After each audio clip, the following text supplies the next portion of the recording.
Your show will go live in 5 seconds. 4, 3, 2, 1.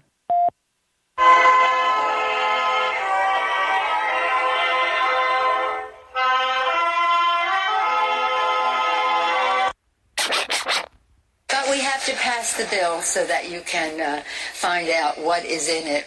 What? If you like your doctor, you will be able to keep your doctor.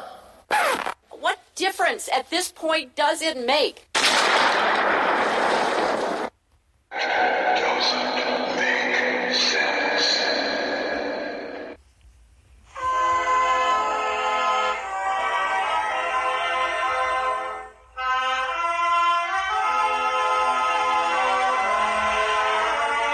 If you're looking to make sense out of what's going on in the world today, then you've come to the right place.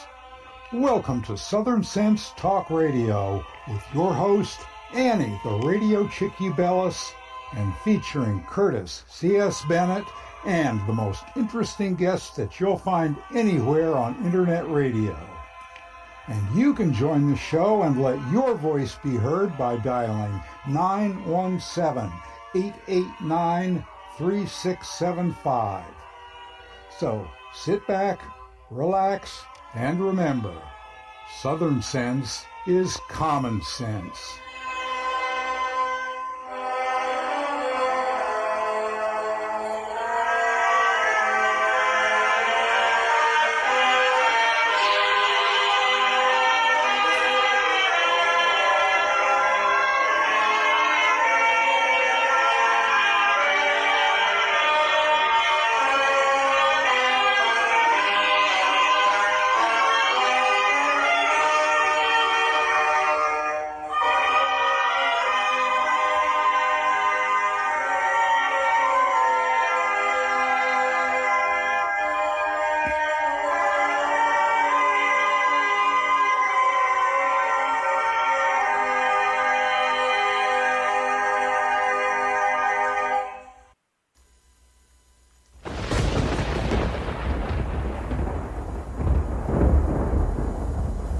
When an emergency strikes, what's your first impulse? If your answer is run to the grocery store, you're likely to find chaos and plenty of empty shelves. So how do you avoid this? Well, it's simple. You use today to make a plan, to prepare for things that may happen. It's a hurricane, earthquake, blizzard, or even social unrest, especially in today's political environment. The practical place to start is by storing up food in your home.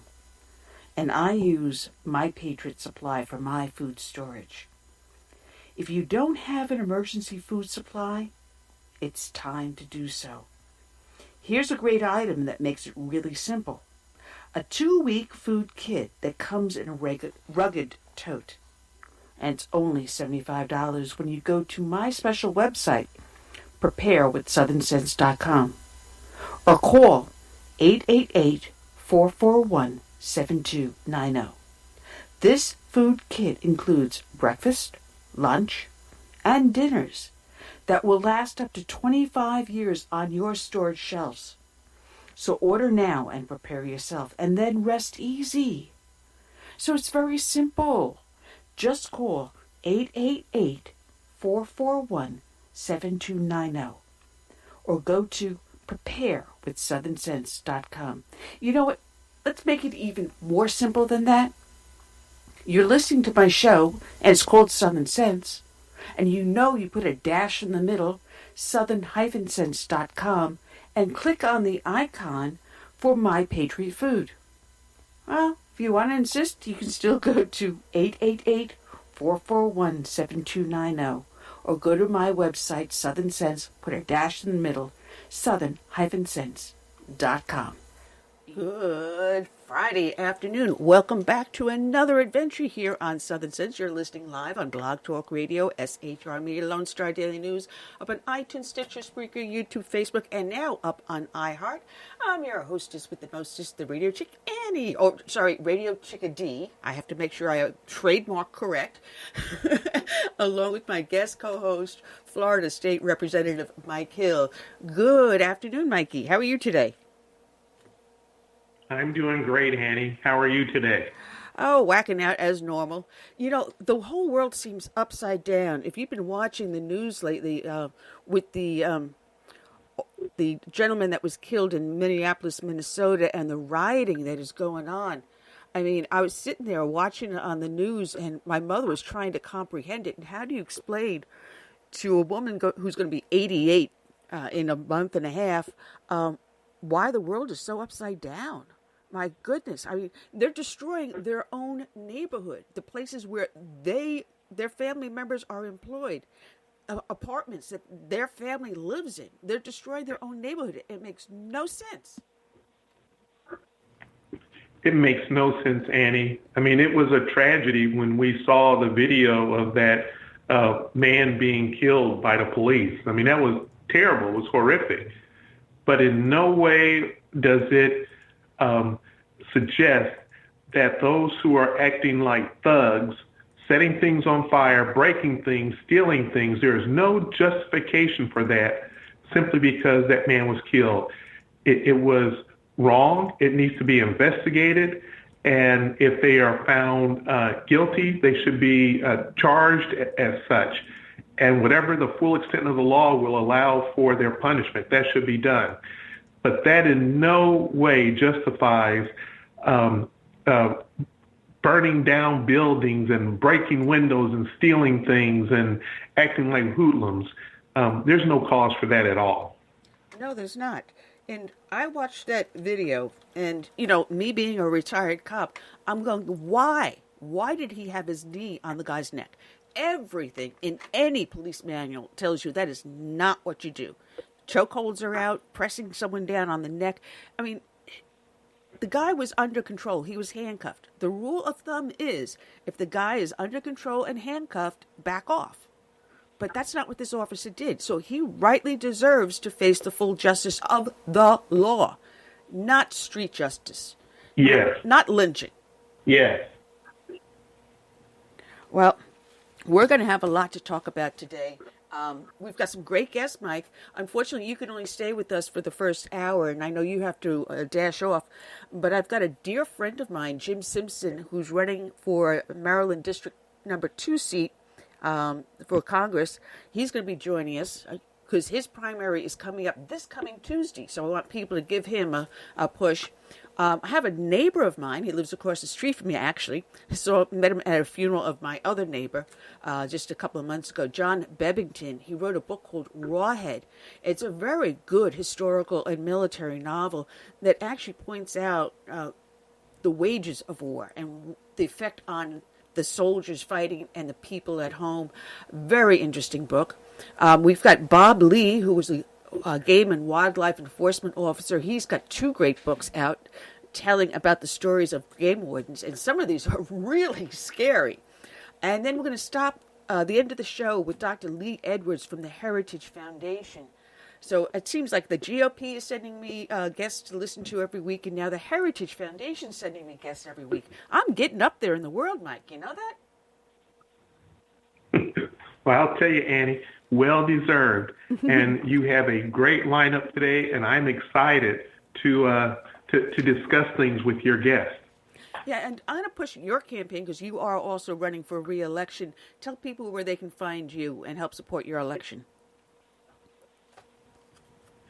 They can go to me at votemikehill.com. That's votemikehill, Hill.com.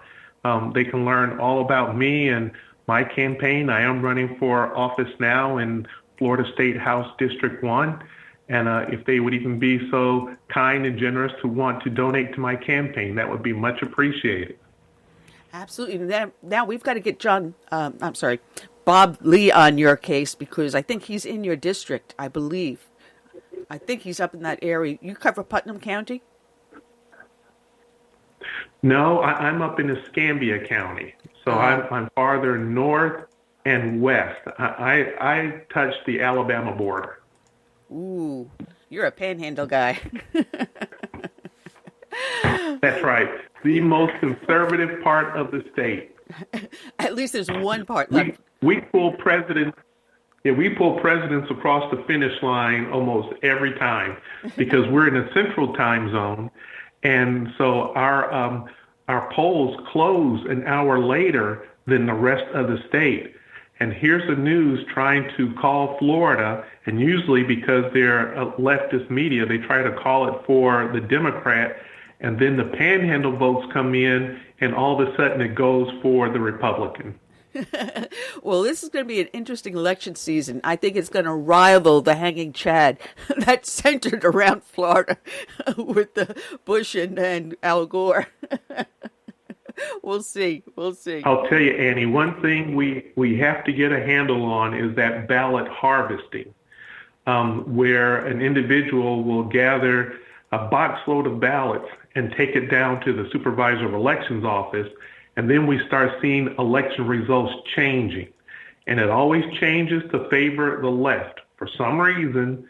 So we have to stop that ballot harvesting, and we have to stop this move where they want to do vote by mail. Again, it is too easy to commit fraud when you send all your ballots in by mail. Instead of those who truly need it, such as our military who are deployed, or those who might be at home and unable to get out, or in a nursing home, that's who it should be used for, but not for those who just want to, who don't want to get up off the couch and go vote at the supervisor of elections office or a polling station. Yeah, I believe it's a total of 13 states that do have ballot harvesting, South Carolina being one of them, and the most obvious one is California, because we've seen whole districts change from solidly Republican to voting Democratic because of the ballot harvesting. And in 2016, there was case after case after case where they just pulled in homeless off the street and filled out the ballots for them. It was really horrible. Here in South Carolina, an individual can collect up to 12 ballots. And once it leaves your hands, how do you know that ballot isn't changed? If that information wasn't copied and the votes were changed on you, this is going to be something really, really big we've got to watch out for. But good news is that there was a highly Democratic town in Virginia, and on the city council seats, there were 4 seats open. All 4 seats turned from Democrat to Republican. I think middle America, mainstream America, has actually woken up. The silent majority is not going to be silent this election period. You're right, Annie, and the same thing happened out in California recently, where that one congressperson, last name is Hill, no relation to me, who left office in disgrace because of her alleged sexual conduct. She was a Democrat, and a Republican took that seat in a special election. But get this, Annie, this is what's so amazing. He won because of ballot harvesting in California. And you say, what? Well, what happened was the Christian population woke up, and churches were gathering ballots and taking them down to the supervisor of elections office, and a Republican won that Democrat-controlled seat. Amazing, amazing. It's going to be a very, very interesting election cycle. And I swear, I've already had Lindsey Graham's office call my house twice. And I said, excuse me, you don't want to call me again. I said, you don't want to call me again because Michael LaPierre has my vote. I'm not voting for Lamesy Gramnesty. I really did say Lamesy Gramnesty to the poor girl. She's going, oh my God, I got a nut here. No. Well, anyway, I want to welcome everyone that is listening in over on Facebook. We've got the room open on Facebook as well as here on Blog Talk Radio. We got a chat room open here also. For those that listen to the show, know that we start off each and every show with a dedication to a fallen hero or heroes. And today's dedication is going to go out to Honolulu police officers Kaulaiki Kalamai and Tiffany Victoria Bailan Enriquez. Their end of tour was January 19th of this year. And this is coming from several different sources, one of them being the Officer Down Memorial page that you can find at odmp.org. Officer Kaya Laki Kalamaya and Officer Tiffany Victoria Enriquez were shot and killed while responding to a stabbing call at a home at 3015 Hibiscus Drive shortly after 9 a.m. on January 19th. An elderly woman had filed eviction paperwork against her tenant, who suffered from mental health issues and had been falsely calling 911 repeatedly in recent weeks. The landlord and tenant had become engaged in an argument in which the man stabbed the woman. Officer Enriquez was one of the first officers who arrived at the scene and tended to the victim outside of the home. As she and other officers walked toward the house, the man opened fire, killing her. Officer Kalama was shot moments later as he and others arrived at the scene. Both officers were shot in areas above their bulletproof vests. After shooting the officers, the man barricaded himself inside of his home and set it on fire. The flames spreading to neighboring homes, destroying a total of 7 homes. The man and 2 women were presumed dead in the fire. Officer Kalama had served with the Honolulu Police Department for 9 years. He is survived by his wife and teenage son. Officer Enriquez was a U.S. Air Force Reserves veteran. She had served with the Honolulu Police Department for 7 years and had previously served with the Montgomery County Sheriff's Office in Tennessee.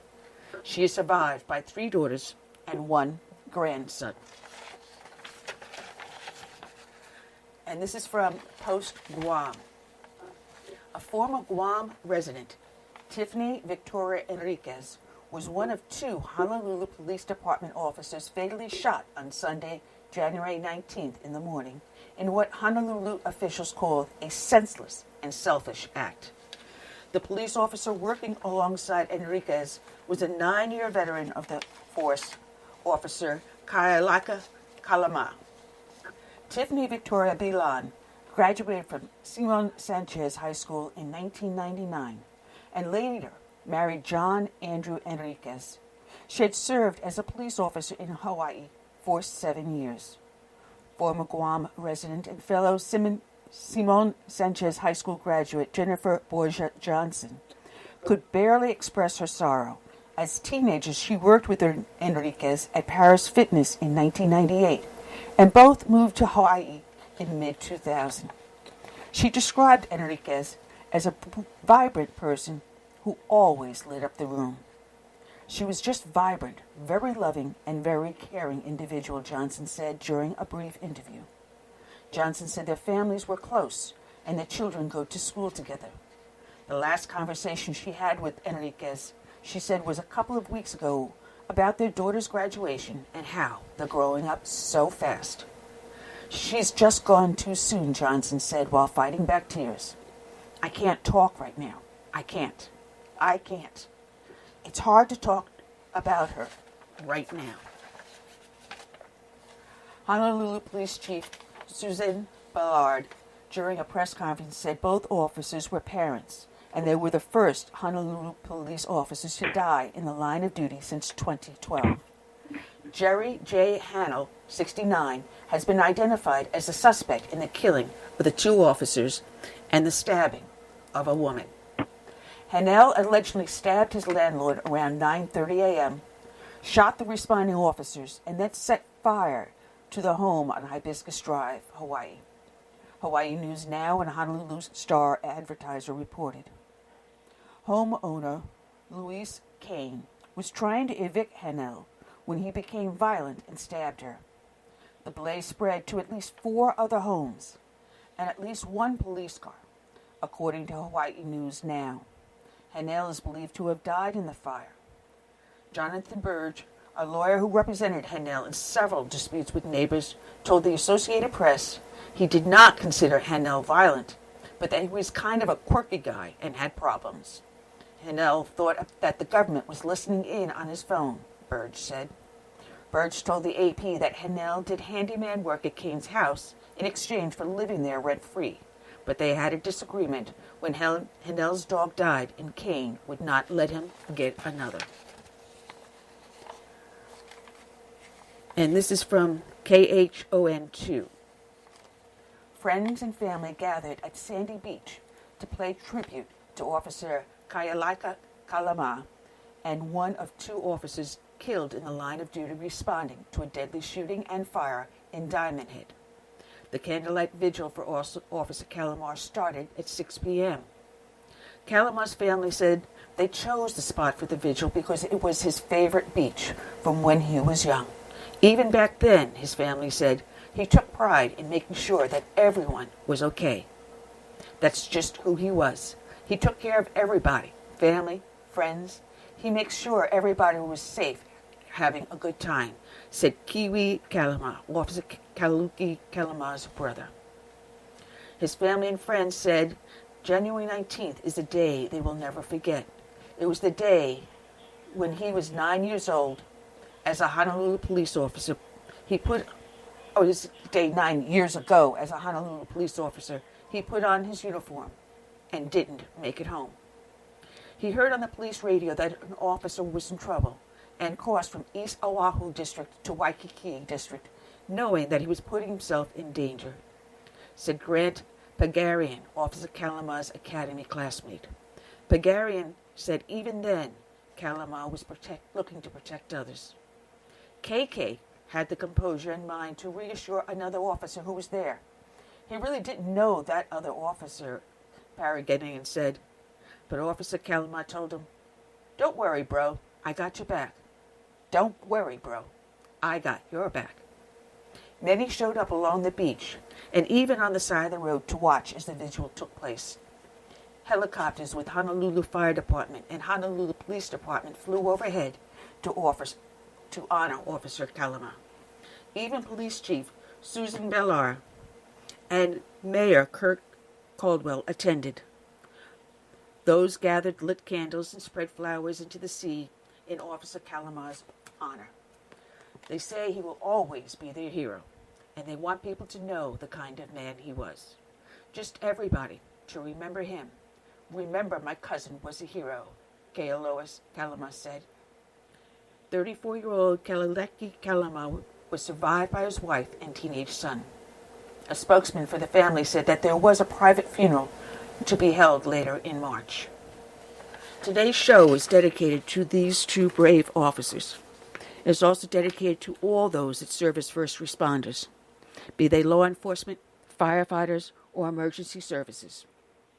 It is also dedicated to the brave men and women who serve in our military, from the birth of this nation through today and into its promising future.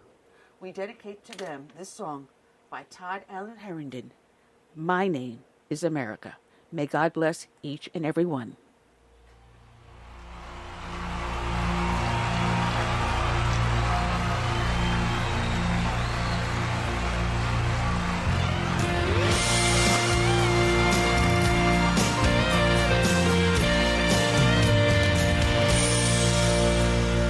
Born in the grip of oppression, I fought for my liberty.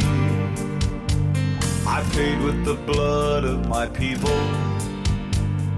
Freedom has never been free. Now my door's always open to dreamers and friends.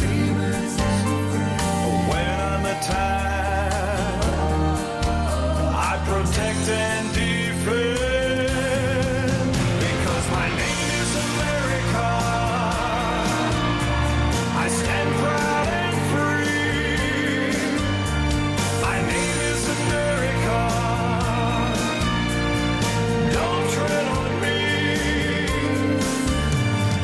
I cannot be broken. I cannot be shamed.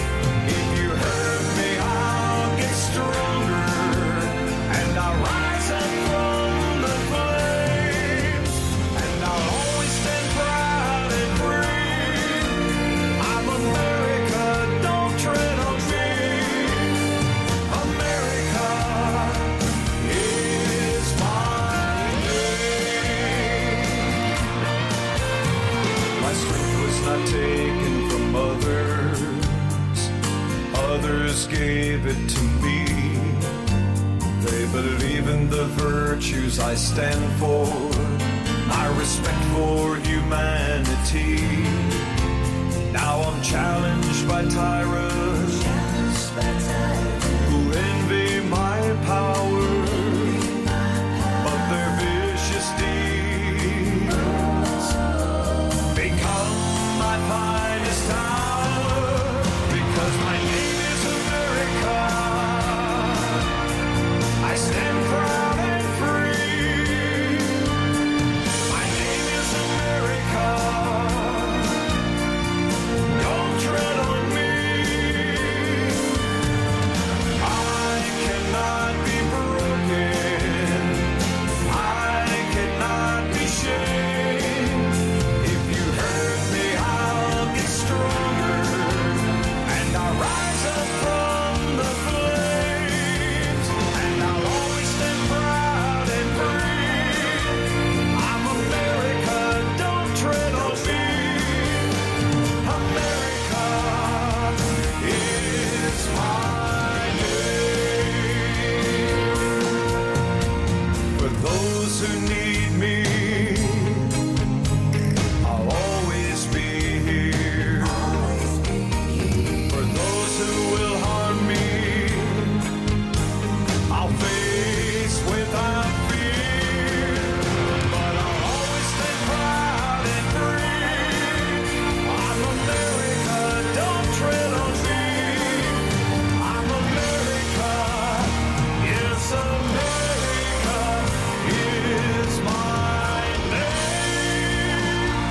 Is my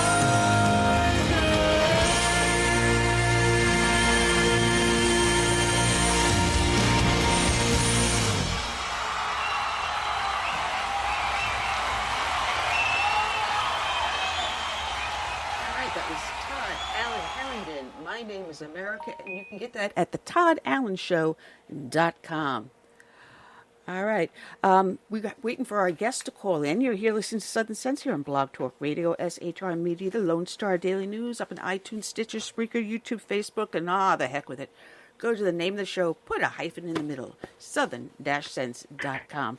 Of course, I'm here, the Radio Chick-A-Dee, Annie, along with my guest co-host, Florida State Representative Mike Hill.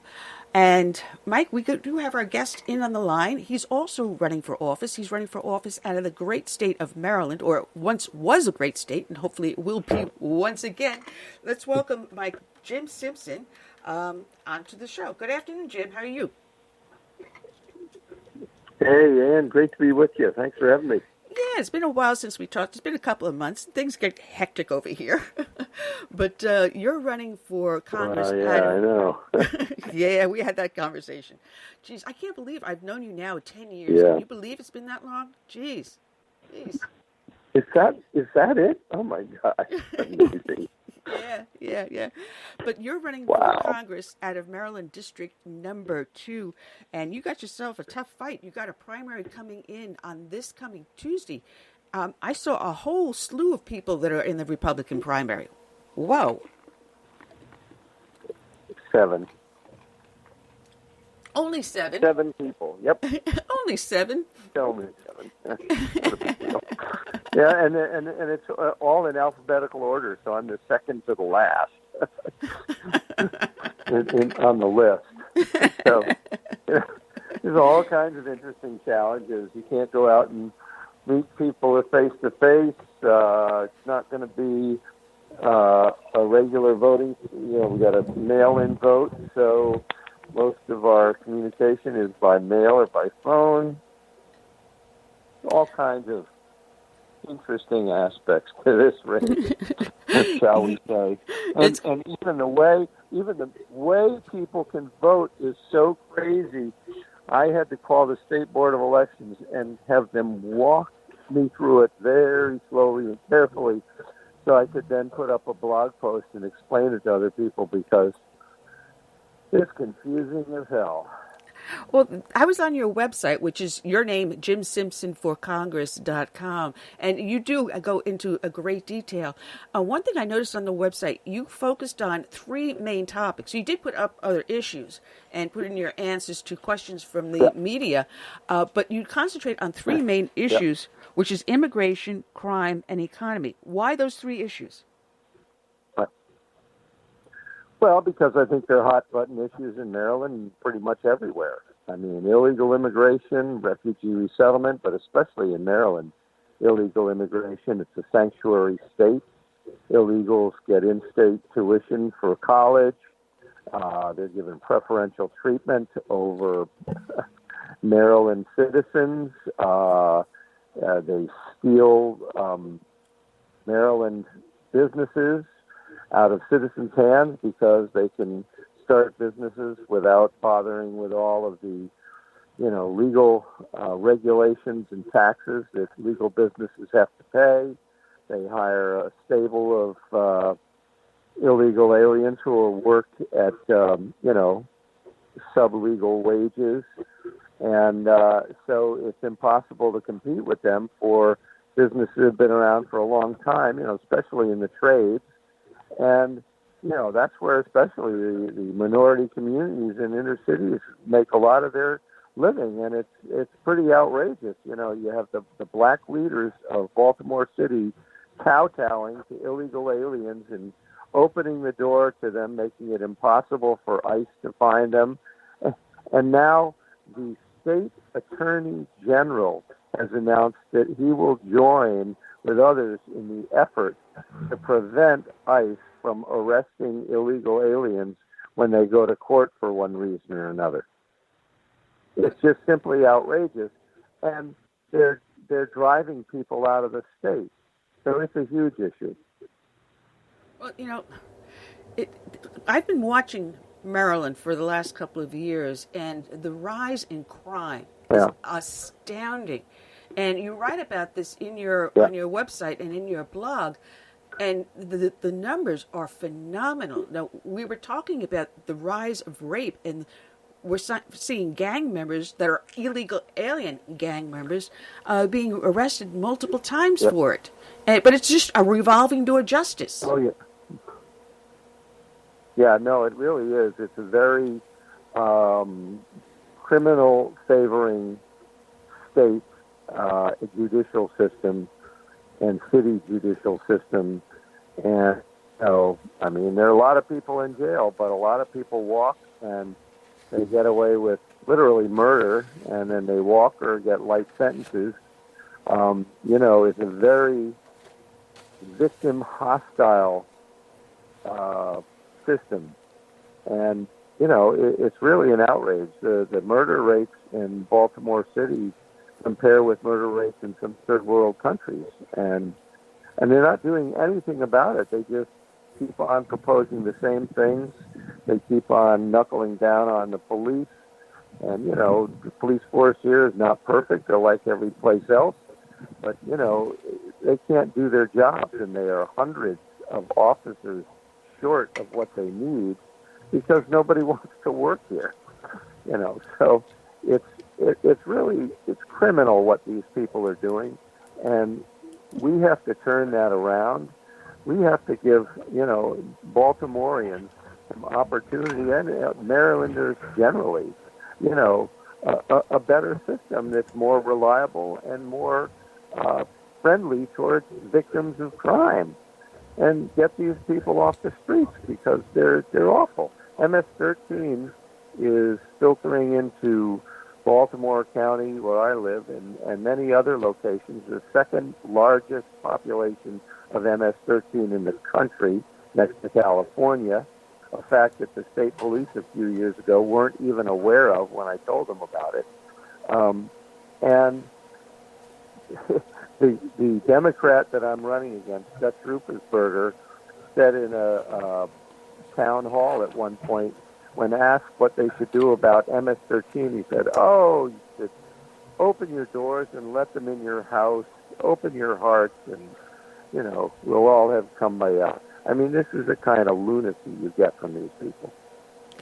Yeah.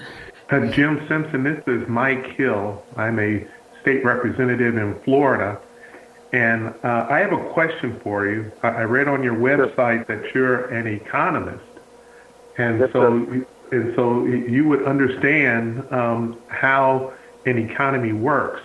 But before I ask you my question, I have a little beef to pick with you. You said a minute ago that people are leaving Maryland because of the politics there, and that's correct. Here's my beef. They're coming down to Florida. I knew that was coming. we have a state that is slowly turning purple. Jim, you're going to force us to build a wall. We're going to have to do it. But here's my question. You said on your website, you stated correctly, that manufacturing is moving back to America because of the tax cuts that President Trump put into place, and also because of the deregulation that he is doing. And before this COVID-19, we were seeing a tremendous economic boom, and I believe it's going to come back once we get past this insanity. But here's my question. President Trump cut the corporate tax rate. I think it was down to, was it 22% or 25%? 21, 22, thereabouts. I don't remember. Do you think it should be cut any lower? And if so, why? Or if not, why? Well, that's a complicated question. I would say, a lot of us argue that corporate tax rate is double taxation because you're taxing all the people that work for the corporation for the money they make, and then you're taxing the corporation on top of that. But by the same token, corporations get limited liability, and so, if their liability is limited for things that they do, somebody's going to pay for that, and it usually winds up being the government. So I guess there's justification for some corporate tax rate, but I would like to see it lower, and I would also like to see, ever since Kennedy was elected, he proposed something called enterprise zones, which are now under President Trump called opportunity zones, and there are lots of them in Maryland, but they're sitting fallow. There's nothing really happening with them. And I've seen the impact of opportunity zones in a town right next to the town where I grew up, Stamford, Connecticut, and that was as bad or worse than Baltimore in the early 70s, and they did their own type of opportunity zone by basically slashing taxes for companies that would relocate there, and now Stamford is a streaming metropolis, very, affluent with all kinds of corporate headquarters there. Same thing happened in Delaware. My economic advisor at the University of Delaware was the person who created the economic revival for former Governor DuPont, and that took the state of Delaware from the bottom of the 50 states in bond ratings to the top. And that's the kind of thing that I'd like to see. And you don't have to go, people talk about, well, we got to dump lots of money into this, that. No, you don't.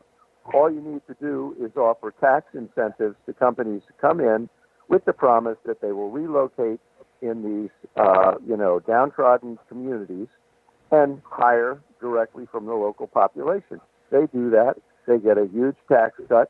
It's a big advantage, and they hire out of the community, and the community prospers. And that's the kind of thing I'd like to see. That's the kind of thing I'd support. Well, that's the opposite of what AOC wanted. Look what she did to Amazon, right? Yeah, exactly. Well, in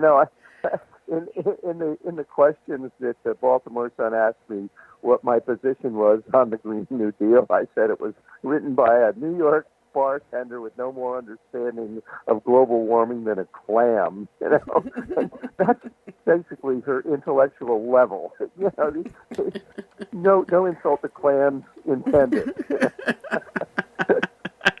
Oh, she's going to love you when you get to Congress. Well, I like her spirit, but she's good. She's totally just off the rails, nuts, and doesn't have a clue what she's talking about. Well, I want to let the listeners know that, Jim, you're also the author of the Red-Green Axis that everyone's talking about, that book. So you're not just an economist. You're all around with us. So I'm telling people, pick up that Red-Green book because you understand what's going on out there. I want to go on back to the immigration because you talked about the things you want to see happen in immigration, the things that you would support.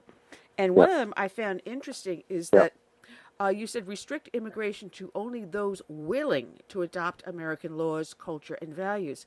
It seems like the last several decades, or at least maybe the last 50 years, the opposite has been happening. Instead of becoming a melting pot, like America is intended to be, where everyone is equal under the eyes of the law and no culture has a preference over any others, we see the opposite, multiculturalism, which is tearing us apart. Yeah, no, absolutely. Well, you know, it's our culture, it's our Christian heritage that made our country great. It wasn't white supremacy, it wasn't white people, it was the fact that we had this Judeo-Christian heritage that gave us a solid grounding in principled leadership, principled government, limited government, constitutional government. And, you know, I'm not ashamed of our culture. I'm very proud of our culture. And the trouble is we bring in cultures from all over the world that have no understanding of those concepts, and they are not interested in adapting our laws, our cultures, and our culture and our traditions, and that creates problems. Just like the U.S. English, you know, we need to support U.S. English so everybody can speak the same language. Right now, there are over 400 languages spoken in public schools throughout the United States, and in some school jurisdictions, there are over 100 languages spoken in public schools, many of which nobody's ever even heard of. There are no translators for. How you properly teach students when you are faced with that kind of conundrum? How do you do it? It's nearly impossible. And small communities complaining about it all over the country, and nobody listens to them. And it's infuriating. Everybody says, oh, yeah, multiculturalism, diversity is our strength. No, diversity was created by the radical left as a way, as our nation, and dilute our founding principles to the point where people who understand it and believe in it and support it just become lost in the crowd. You know, if you look at it from an economic standpoint, with this multiculturalism in our schools, if the school has someone that does not speak English, English is a second language to them, they're required to have someone that can act as an interpreter and to teach them English. So if you have a school district that has over 100 different languages, even if you have a school district it's 5 different languages, that's one individual that now has to center on that one student. Where we have classrooms that have 35 to 40 kids in it. How do you concentrate on only one student out of the whole entire school population? It's economically not feasible. And then multiply that by hundreds. You know, in some jurisdictions, there's close to 40% of the students that speak dozens of different languages.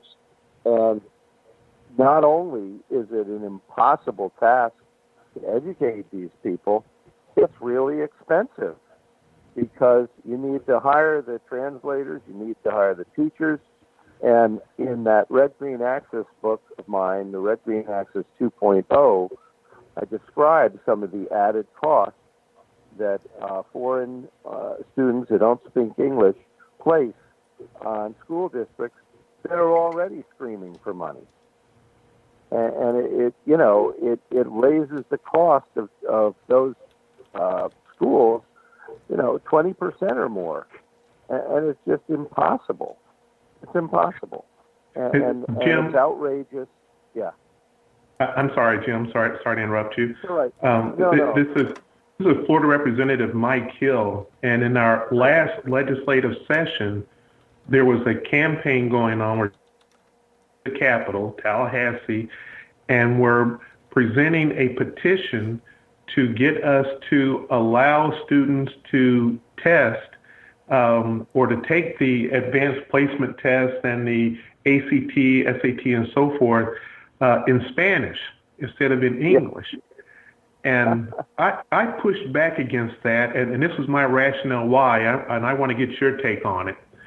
Yep. English is the international language of finance.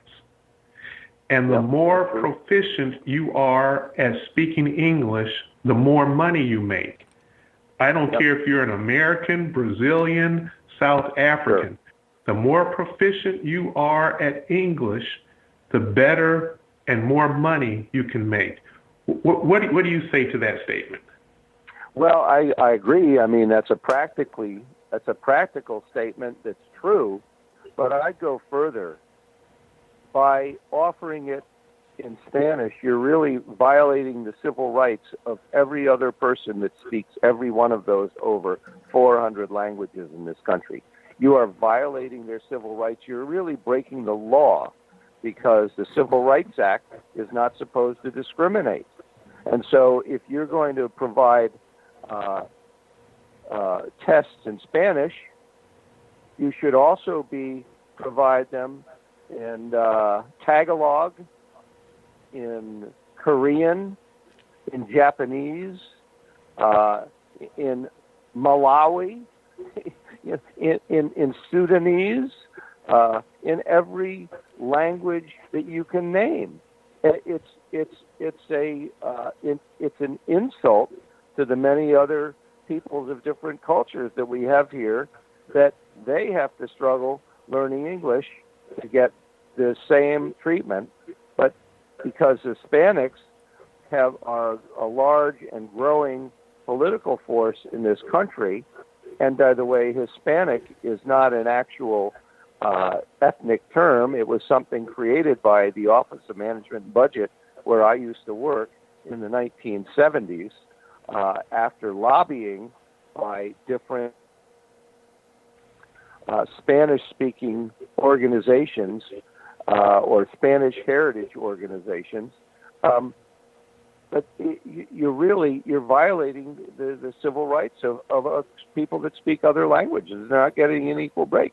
It's very unfair, and it infuriates me when I go into Lowe's or Home Depot or something, and you see all of these signs in English and Spanish. And by the way, it reminds you, because most of the Spanish speaking people who come here legally know how to speak English, or they learn it. So what we're looking at that with those two languages side by side is American business kowtowing to illegal aliens. It's infuriating to me. I hate it. Some places they have 8 or 10 or 12 languages placarded around, which is just equally insane. You know, it's crazy because even if you consider Spanish, it's got so many sub-languages, Cuban, Mexican, Guatemalan, Brazil is actually Portuguese. So, they've got several sub-languages, so you can misinterpret within the Latino languages. So how best to communicate if we have a single language, English? And how can we do legal documents, financial documents, if we're not speaking the same language? How do we get an understanding? We can't. Right. Well, of course not. And everything you're saying makes sense, which is exactly why the left doesn't like it. Because the left wants to make everything into nonsense, because that's their strategy for taking down this country, undermining it and dividing it and creating chaos from every angle that they can think of. And they keep thinking a new angle. All right. Well, Jim, I'm looking at the clock, and we only got 10 more minutes with you. Because you are an economist, you had something on there with how you thought we could restart the economy now coming out of this COVID pandemic. What were your ideas? All right. Well, it was, first, the Restart Now model, I didn't create that. This was created by an organization headed by a guy named Benjamin Newsma, a very brilliant analyst who put this model together, and it evaluates each state at the county level and looks at each county for its risk of infection by COVID versus the cost of the shutdown. And the cost not merely in dollar terms, not merely in terms of unemployment, but in terms of suicide risk, in terms of drug addiction, all kinds of other costs that, the people that are thinking about this don't consider. They look at, the risk to COVID is this much, and if we open up, this many more people are going to die, or this many more people are going to get sick. They look at that side of the equation. They do not look at the other side of the equation. And here's one very good statistic that sort of drives home the point.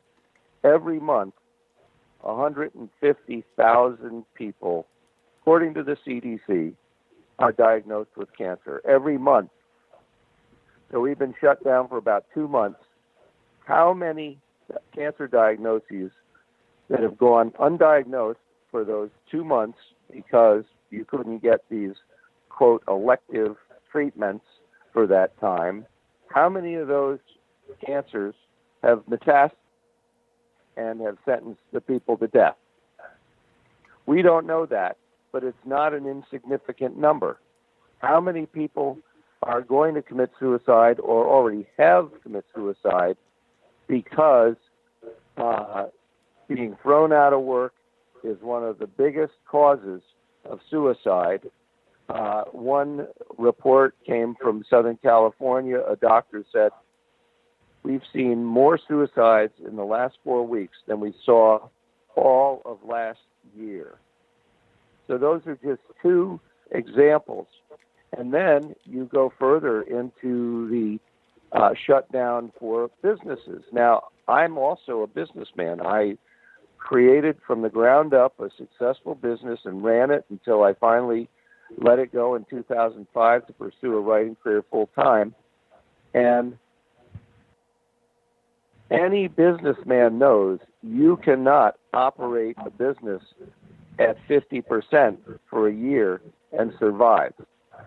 80% of new businesses fail every year. That's operating at full steam ahead. You operate at 50%, I guarantee you many of those businesses will fail. Restaurants, all of the businesses depend on a lot of customers. Somebody called me from a hair salon in another county in Maryland and said, Jim, what should we do? Our county commissioner told us that we weren't going to open up for a while, and the most we can do, one client at a time. Now think about this. You know what it's like to get your hair done, Ann, right? Yeah. You go in there, you sit down, and you do this, you do that. You're in there about an hour, okay? So this place had something like 5,000 square feet. It was a huge place. It had hundreds of seats, right?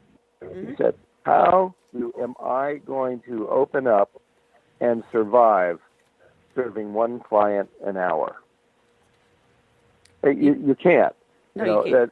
That's a death sentence for that business.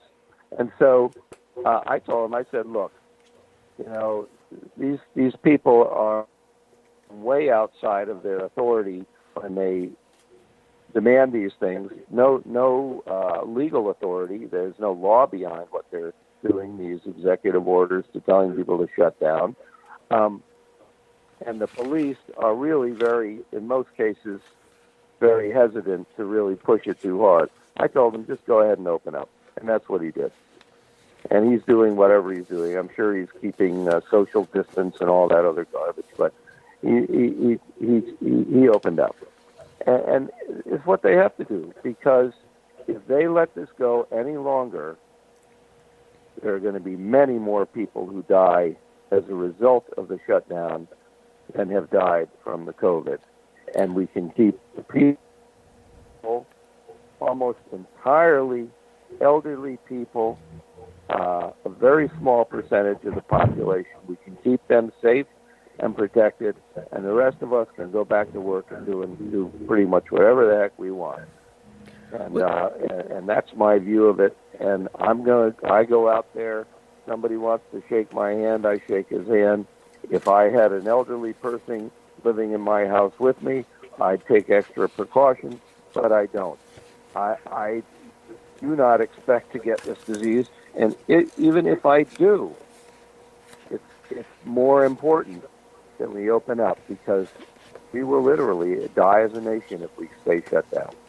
Yeah, you said a great many truths in there, because we're finding now, as the media is finally starting to report, not all media, but the people are coming forward saying, my state has more people who died from suicide because they're shut in. It's right. We're social creatures. Yep. It's human nature to crave the company of others. Yep. Even if you don't like them, you still want to be around other people. But if you're shut in and you have any sort of mental illness, anxiety, or anything like that, you are more prone to, worsen your condition and possibly take your own life.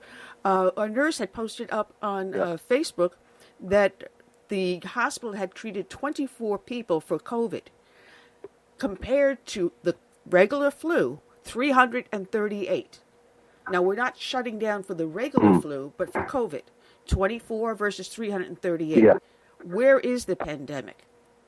And now, with people finally getting outside, the police are telling me they're seeing more car accidents because people are just craving to get their stuff done, racing from here to there. Car accidents are up. So people are being injured, people are committing suicide, people are getting the flu and the common cold. And yet, we're shut down for COVID.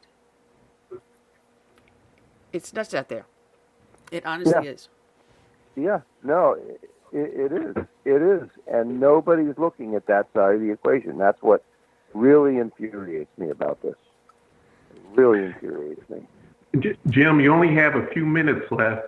How can you tell the listeners how they can help you with your election coming up on Tuesday? Well, thank you, Mr. Hill. Go to my website, jimsimpsonforcongress.com. This is a critical election for our nation's history. We need to retake the House of Representatives. It's a national election. We need to retake the House. If you're in the position to do so, consider making a donation. There's a donate button right there on the donate page. We will need all the money we can get to defeat the entrenched incumbent Pelosi rubber stamp Democrat Dutch Ruppersberger. And that would be the best thing they could do. If you live in Maryland, please contact me, Jim at jimsimpsonforcongress.com. I need people to make phone calls. I need people at the polls on vote Tuesday. Well, Jim, good luck and God bless. You know me, I'm on your side. I'm rooting for you, baby. Thanks, Ann. Thanks, Ann. Great to be with you. Oh, it's a pleasure. We've talked. And soon. Thanks, Mr.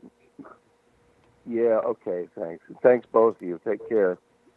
All right, check it out. And good luck in the legislature. Good luck in the state legislature. Thank you, Jim. Mr. I Hill. appreciate that. Yes, sir. Yeah, thank you. Yep.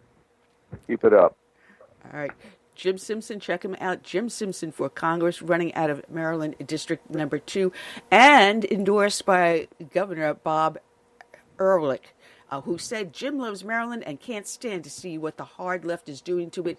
Here is a Republican ready, willing, and able to bring a refreshingly conservative perspective to the people of the 2nd Congressional District. So if you're down in Maryland in District 2, get out and vote. Do it. Primary is this coming Tuesday. Make sure you get in there. Mike. All right, we're waiting for our next guest, Mike, to call in. But you said you could only stay for a short time, so I know that you got to run soon, right? I do, Annie, and I apologize for that. It's always a pleasure being with you on the show and speaking with your interesting guests, but unfortunately I have other commitments this afternoon that I'm going to have to take care of. Well, thank you for joining us, Mike, even if it was for just an hour. It's always fun to have you on, and hopefully Curtis will be back home soon. Well, hopefully he will.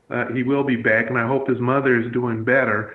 But call on me anytime, Annie. It's always a pleasure. Oh, thank you, Mike. Take care and enjoy your weekend. God bless. Amen. You too. Bye. All right.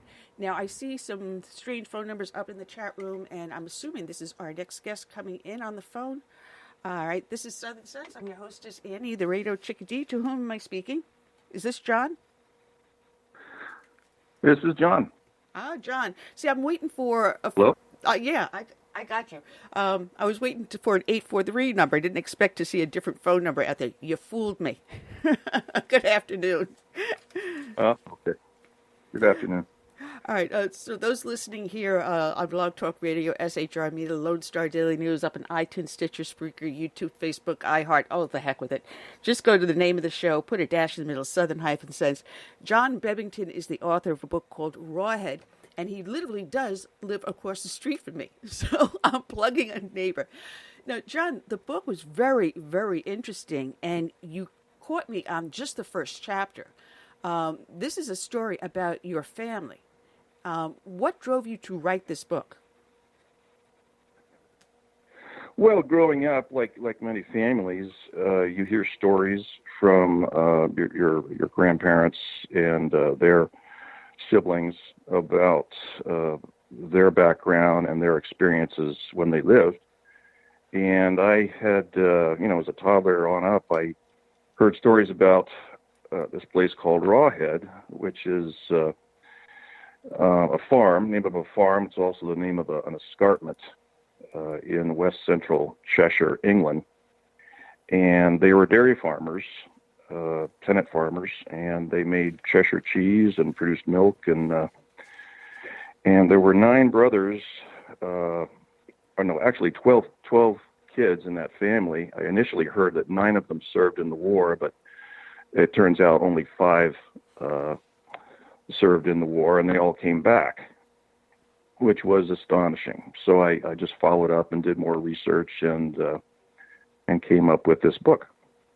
It is a very interesting book, and you center on just mostly those 5 brothers that did go to World War I and their various experiences. My question is how did you collect all the material? Was it written papers? How did you put everything together? Because you're very detailed on how you describe their lives and what happened to them. Oh, well, thank you.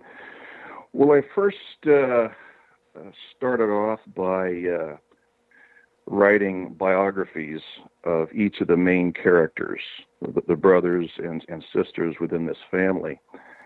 When they were born and when they died, how many kids did they have? What branch of the service did they serve in? That sort of thing.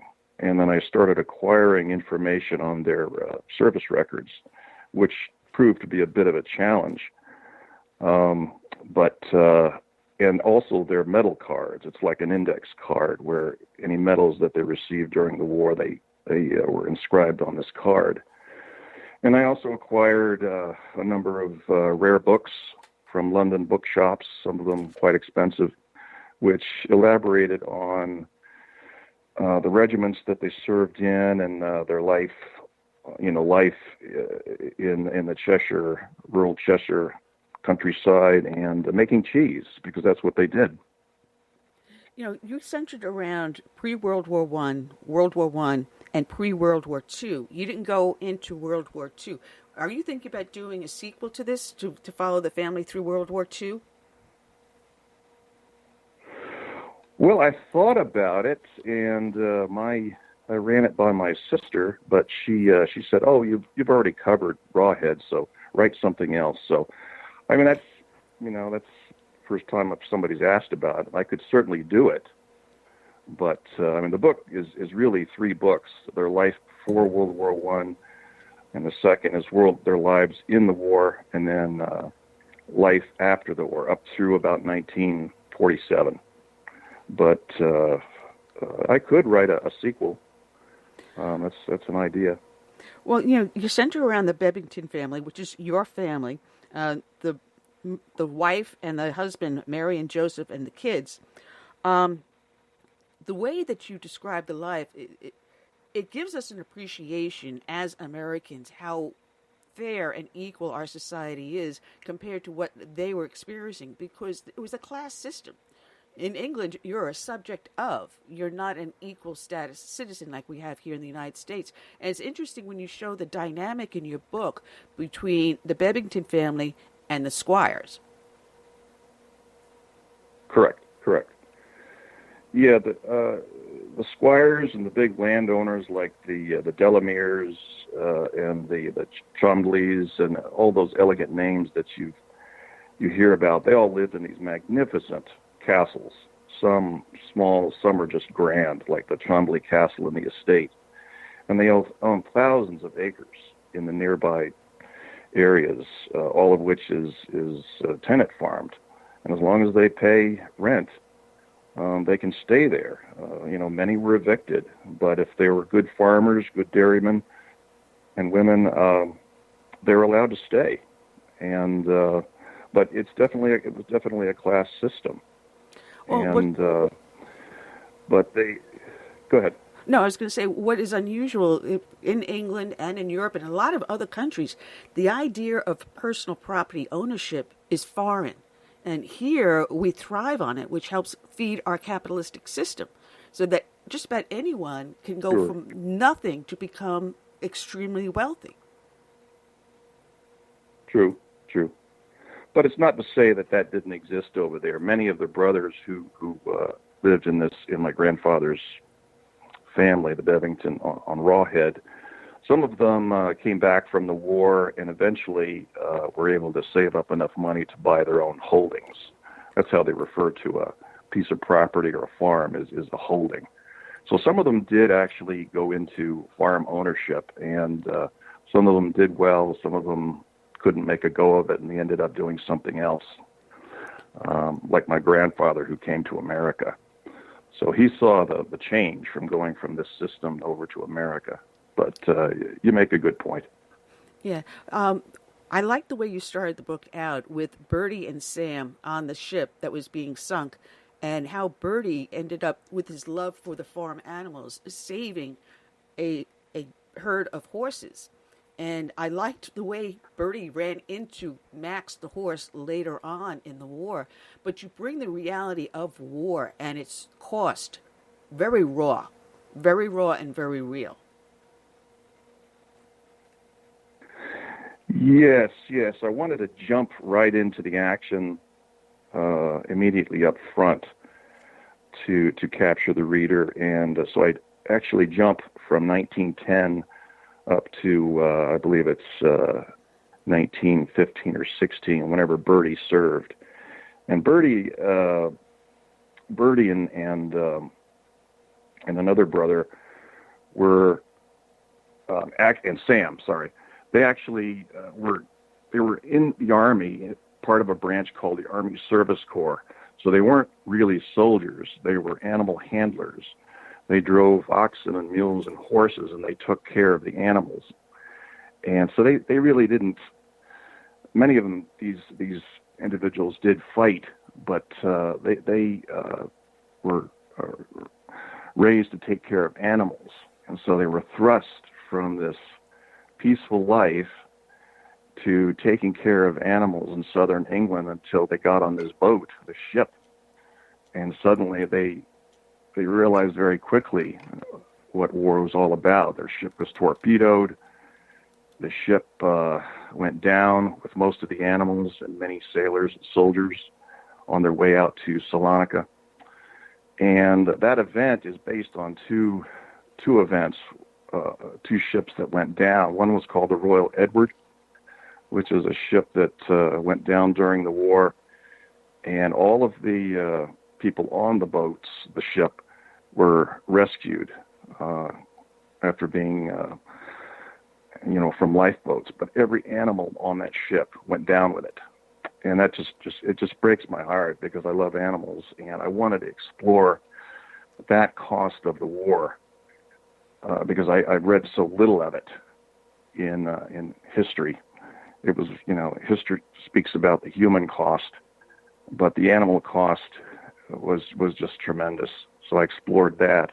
And the second event was a ship that went down near Salonika. It was called the Norseman, and it was torpedoed as well, as were dozens of other ships. But the Norseman, actually, they were able to bring it and ground it, and some of the animals were saved, and most of the sailors and soldiers were rescued. So that event with Birdie near Salonika was based on those two events. Now, you have dialogue in the book. These are imagined conversations, I'm assuming. How did you end up putting what they were thinking into the book? How could you possibly know? Were there letters, conversations? How did you manage to do that? Well, there were no letters and no diaries because, soldiers who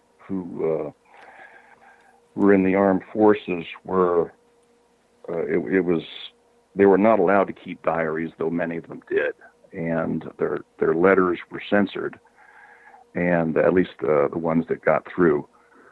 So, but there were letters that had details of where they went, but I had very little of that kind of material. Most of that, my knowledge of their whereabouts and their involvement in the war came from war diaries, which are published and discussed in many other books that kind of break it down on a day-to-day basis. But what they said and did specifically on any given day, I had to sort of, I fell back on the biographies that I wrote of each of these people to find out what made them tick. Were they aggressive soldiers, stout, hardy men, as many of them were, or were they pacifists, didn't want to fight, conscientious objectors? Were they just simple farmers, pitchforks that took care of animals? I had to find out how they ticked. And the dialogue, I had to just make up what these people talk about. I spent a lot of time talking about, discussing it. So I had to create these characters because I never knew them except my grandfather and what my grandfather spoke of them. And I had photographs of them during the period. And, their facial features, some of them looked very much like soldiers, ready to fight, wanted to kill. But Birdie had a very, very boyish look to his face. He looked like he couldn't hurt a fly. You just looking at his photograph, which I don't think is in the book, but so I drew a lot from my imagination and their appearance and how their relatives described how they lived their lives and what their persona was like. Well, you give a very good description of the enthusiasm a lot of the young men had when the thought of going to war, the glory of it, and how later on, when they faced the reality, how different it really was, and how they changed when they came back. And one of them, you talk about a Boy Scout troop and how enthusiastic they were. We're going off to fight for England and for glory. And then the reality hits. Right. Yes. They all thought, I think, that they were going off to on a great adventure, and that they were going to, it was going to be over by Christmas, as they were promised by the royals. They thought it was going to be over, and they'd come home and get back to their lives and have many stories to tell. But that proved not to be the case. But there were a lot of different kinds of soldiers. Some of them were conscientious objectors. They just didn't want to fight. Some of them very much wanted to fight. soldiering life wasn't for everybody, but, being in the Army and the armed forces of Britain, life in the Army was not bad for some. I mean, for the first time in their lives, they got 3 square meals a day and a ration of rum and beer. And they had a job, a good job that paid more than their civilian jobs. And they had a roof over their head for the first time. But so it was, there were a lot of different kinds of individuals going to war. Well, you talk also briefly in the book about the Spanish flu, which was able to spread because of the war at the time. Men in these enclosed encampments just spreading it left and right. Excuse me. So, you show what was going on there, and far more soldiers died from that flu than from combat. Yeah, and it wasn't just the flu. It was many other diseases. It was malaria, typhoid, typhus, diphtheria, many other diphtheria. It spread through the camps because conditions, particularly in southern England and in the Balkans, and there was also trench foot, which my grandfather spoke of quite a bit.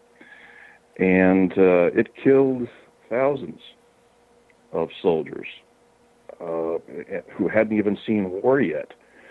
And the conditions in these camps, the rain and the mud and the filthy conditions, sailors actually had a better life on board because they were away from a lot of the disease being on ships. And so despite what you may hear about, atrocities in the British Navy, it's in many cases, it really wasn't true.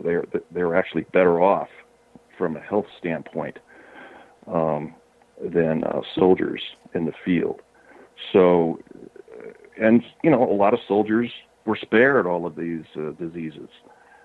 A lot of it depended on where they were at any given time, and some of them never so much as got a scratch, and whereas others didn't last minutes once they got into battle or on a ship. So, but it's interesting, with the pandemic that we're experiencing today and all over the world.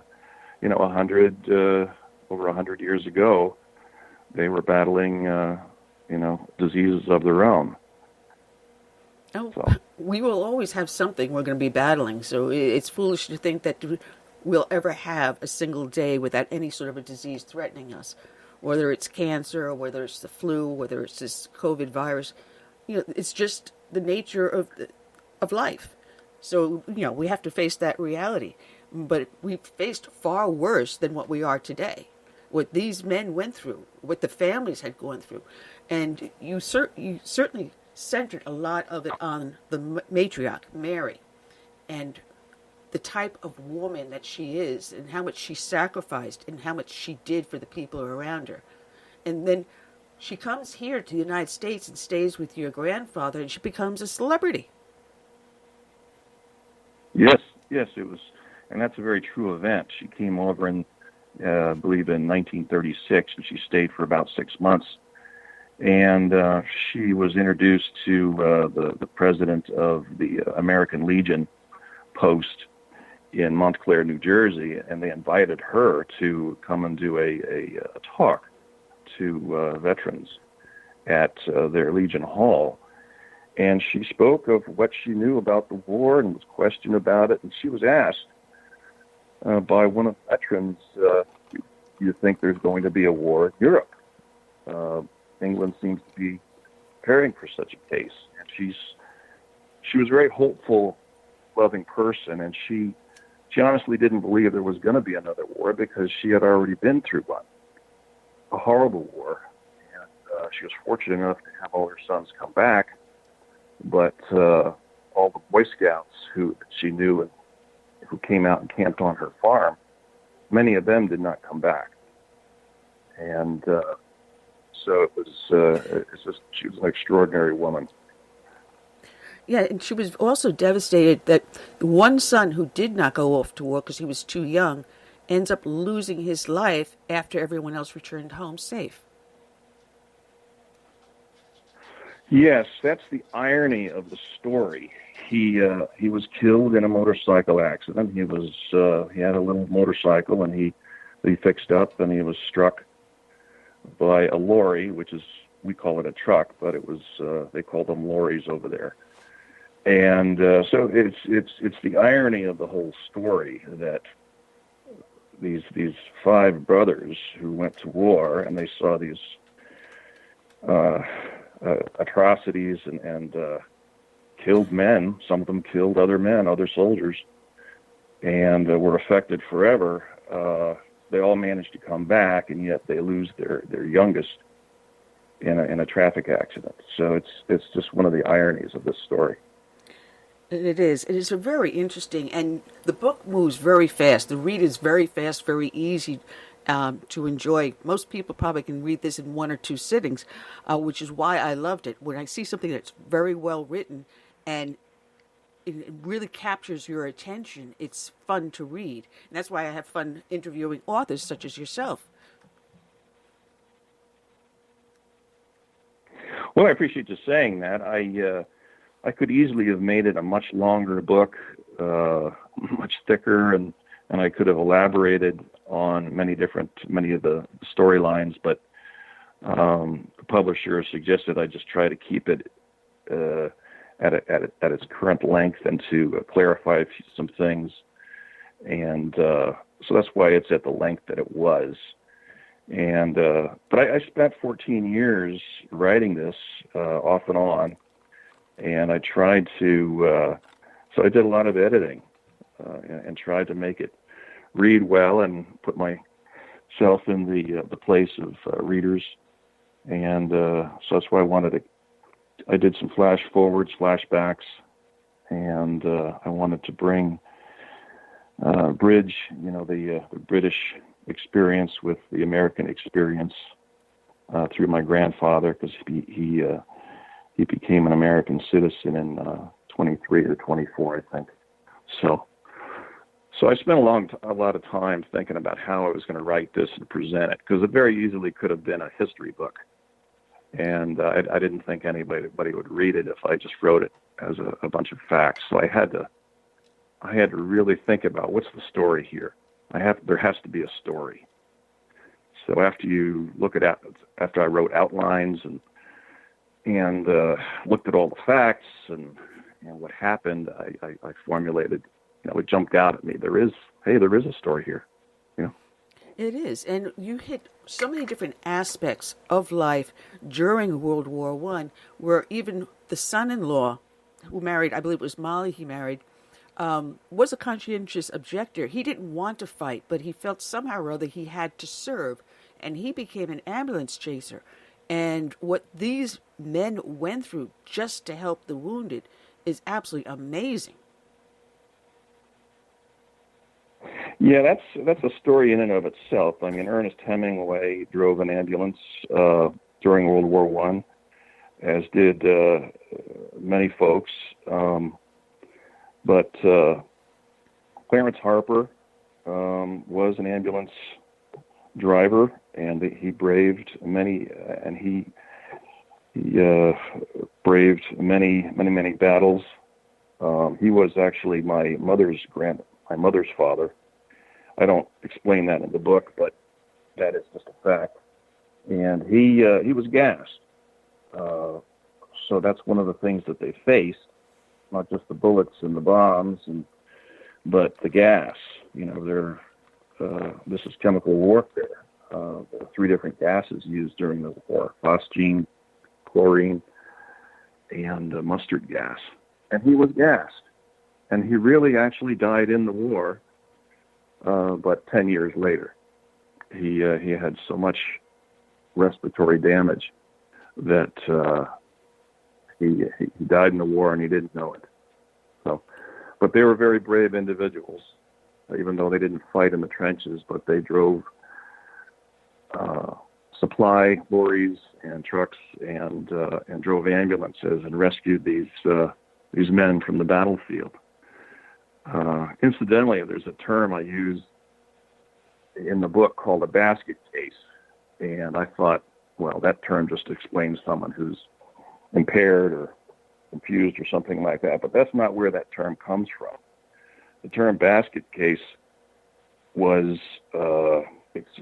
came from World War I, and it describes soldiers who had all four limbs of their blown off their body. Their trunks, their body trunks, were actually brought in from the battlefield in baskets, and they referred to them as basket cases. And that's where that term comes from. Yeah, it's a good. Well, there's a lot of good information in there. And one of the things I thought was really touching, since this is the week of Memorial Day, where we do remember our fallen, your mom, your great-grandmother, Mary, made it a habit of going to the hospitals and to the veterans' homes to just spend time with the men. Yes, she went to. They wrote when she did her speech at the American Legion Hall in 1936. I think it was December of 1936. She was asked by a veteran in the audience, "What do you plan to do here while you're in New Jersey?" And she said, "Well, I'm going to go up and see the veterans at Lyons." And Lyons is a big medical center in New Jersey, and she went up there and saw them, as she did many other hospitals in Britain and America. And that was just the kind of person she was. I think Mary Bebbibgton, my great-grandmother, she was actually the focus of my book. Everything really kind of revolved around here. I mean, she held this little world together and worked the farm while everyone else was gone. All the men, not just her sons, but everyone else. So that was just the kind of person she was. She was just a very loving, happy, giving type of person. And after the more I learned about her and seeing her photographs, I just got that sense about her from all this material. It's also interesting to see the dynamic that went between the Bebbibgton family and the squire, Robert Bryden. It was very interesting, and how he seemed to feel that they were more like friends than as tenants. Yes, that's the way I explained it. It wasn't always the case. I think more often than not, they kept their distance from each other because they were from two completely different social classes. And it wasn't the squires who, marched out to these, the dozens of farms that he owned. He had managers who did all that. But I wanted to explore this particular type of landowner, Robert Bryden, because there were things that happened in his life that indicated that he was a very, very brave man, and he, even though he had millions of pounds of money, a castle to live in, and people running farms for him, he actually went into battle and fully expected to die in many cases. He didn't try to get out of the war and things. So I gave Robert Bryden, from what I knew of him, and I changed his name, by the way, to protect the existing family that still exists over there and owns RAWHEAD. But so Robert Bryden, he did die in a horse accident. That's all factual material. And he served very honorably in the Cheshire Yeomanry. And he led a very gallant life. And so so getting back to your question, he was, I think for the most part, the owners themselves who lived in these castles, the old English families, they largely, for the most part, kind of kept their distance, and they just lived in their social circles. And but one of the things I explored was, this friendship between Bertie, who loved horses, and Robert Bryden, who also loved horses. Well, and so it's that box. Well, John, people can find your book up on Amazon. There's a link to it on the show page. So when people listen to the archives later on, they can get it. So telling the listeners to check out Rawhead by Jon Bebbibgton. John, I want to thank you for joining us, and I'll see you waving to you from the window. Okay, it's been a great pleasure. All right, Jon Bebbibgton, check it out, Rawhead, which is up on Amazon. There's also a link on the show page. You can click on the name of the book and go straight to Amazon. Now, we have another guest coming in on the line, a friend of Curtis, our co-host, who's not with us today, unfortunately. I want to welcome aboard former game warden Bob H. Lee. Bob, good afternoon. How are you today? Well, good afternoon to you, Annie, and thank you so much for having me on your show. And also to Curtis, I know he's not there, but I regard him as a friend. We actually live in Putnam County up in northeast Florida, not far from each other. So I'm much appreciated, and I've been looking forward to being on your show. Well, you've got two books out. One is called Backcountry Lawman, and the other one is Bad Guys, Bullets, and Boat Chases. Now, I got to tell you, I had a stack of like 9 books I've had to read. So I've kind of like sped read through your 2 books. So I didn't complete them all 100%, so bear with me. But I've got like, I'm going to, hang on a second. I got to change the picture here on the video. I'm going to hold up before the camera all my little notes on the book so people can see that, yeah, I was reading furiously. But there's so much to read, and people think game warden, oh yeah, all you're going to do there is you're going to go out in the water and you're going to hassle me to find out whether or not I got a fishing license and blah, blah, blah, blah, blah. But reading your book, there's a lot more to being a game warden than just checking someone's license. Correct. And that's one of the reasons, one of my motivations for writing both of these books. And just to clarify, if you allow me, I'll kind of distinguish between the two. The first book is Backcountry Lawman, True Stories of a Florida Game Warden, and that's basically a compilation of my first-person experiences, the officers I worked with. Later on, I was a patrol supervisor or lieutenant in my career, and it covers a wide variety of themes and topics, but there's no fishing license checks in the book, or either book for that matter. And after I completed that one, I began work on the second book, which is more of a journalistic effort. And I spent 3 years interviewing working and retired officers from one end of Florida to the other. And admittedly, I cherry-picked my stories, and they're big. A lot of them are big stories, very dramatic. And so I just wanted to show this other side of law enforcement. Everybody, Annie, and you included, of course, because you have a background in law enforcement, everybody pretty well understands what a New York City cop does, or a big city cop, or a sheriff's deputy, but few people really have an understanding of what it's like to go out there on the woods or the water by yourself on patrol with absolutely no backup. And whatever you get into, you got to get out of by yourself. There is nobody there to help you. Some of them the stories are very, very frightening. Excuse me.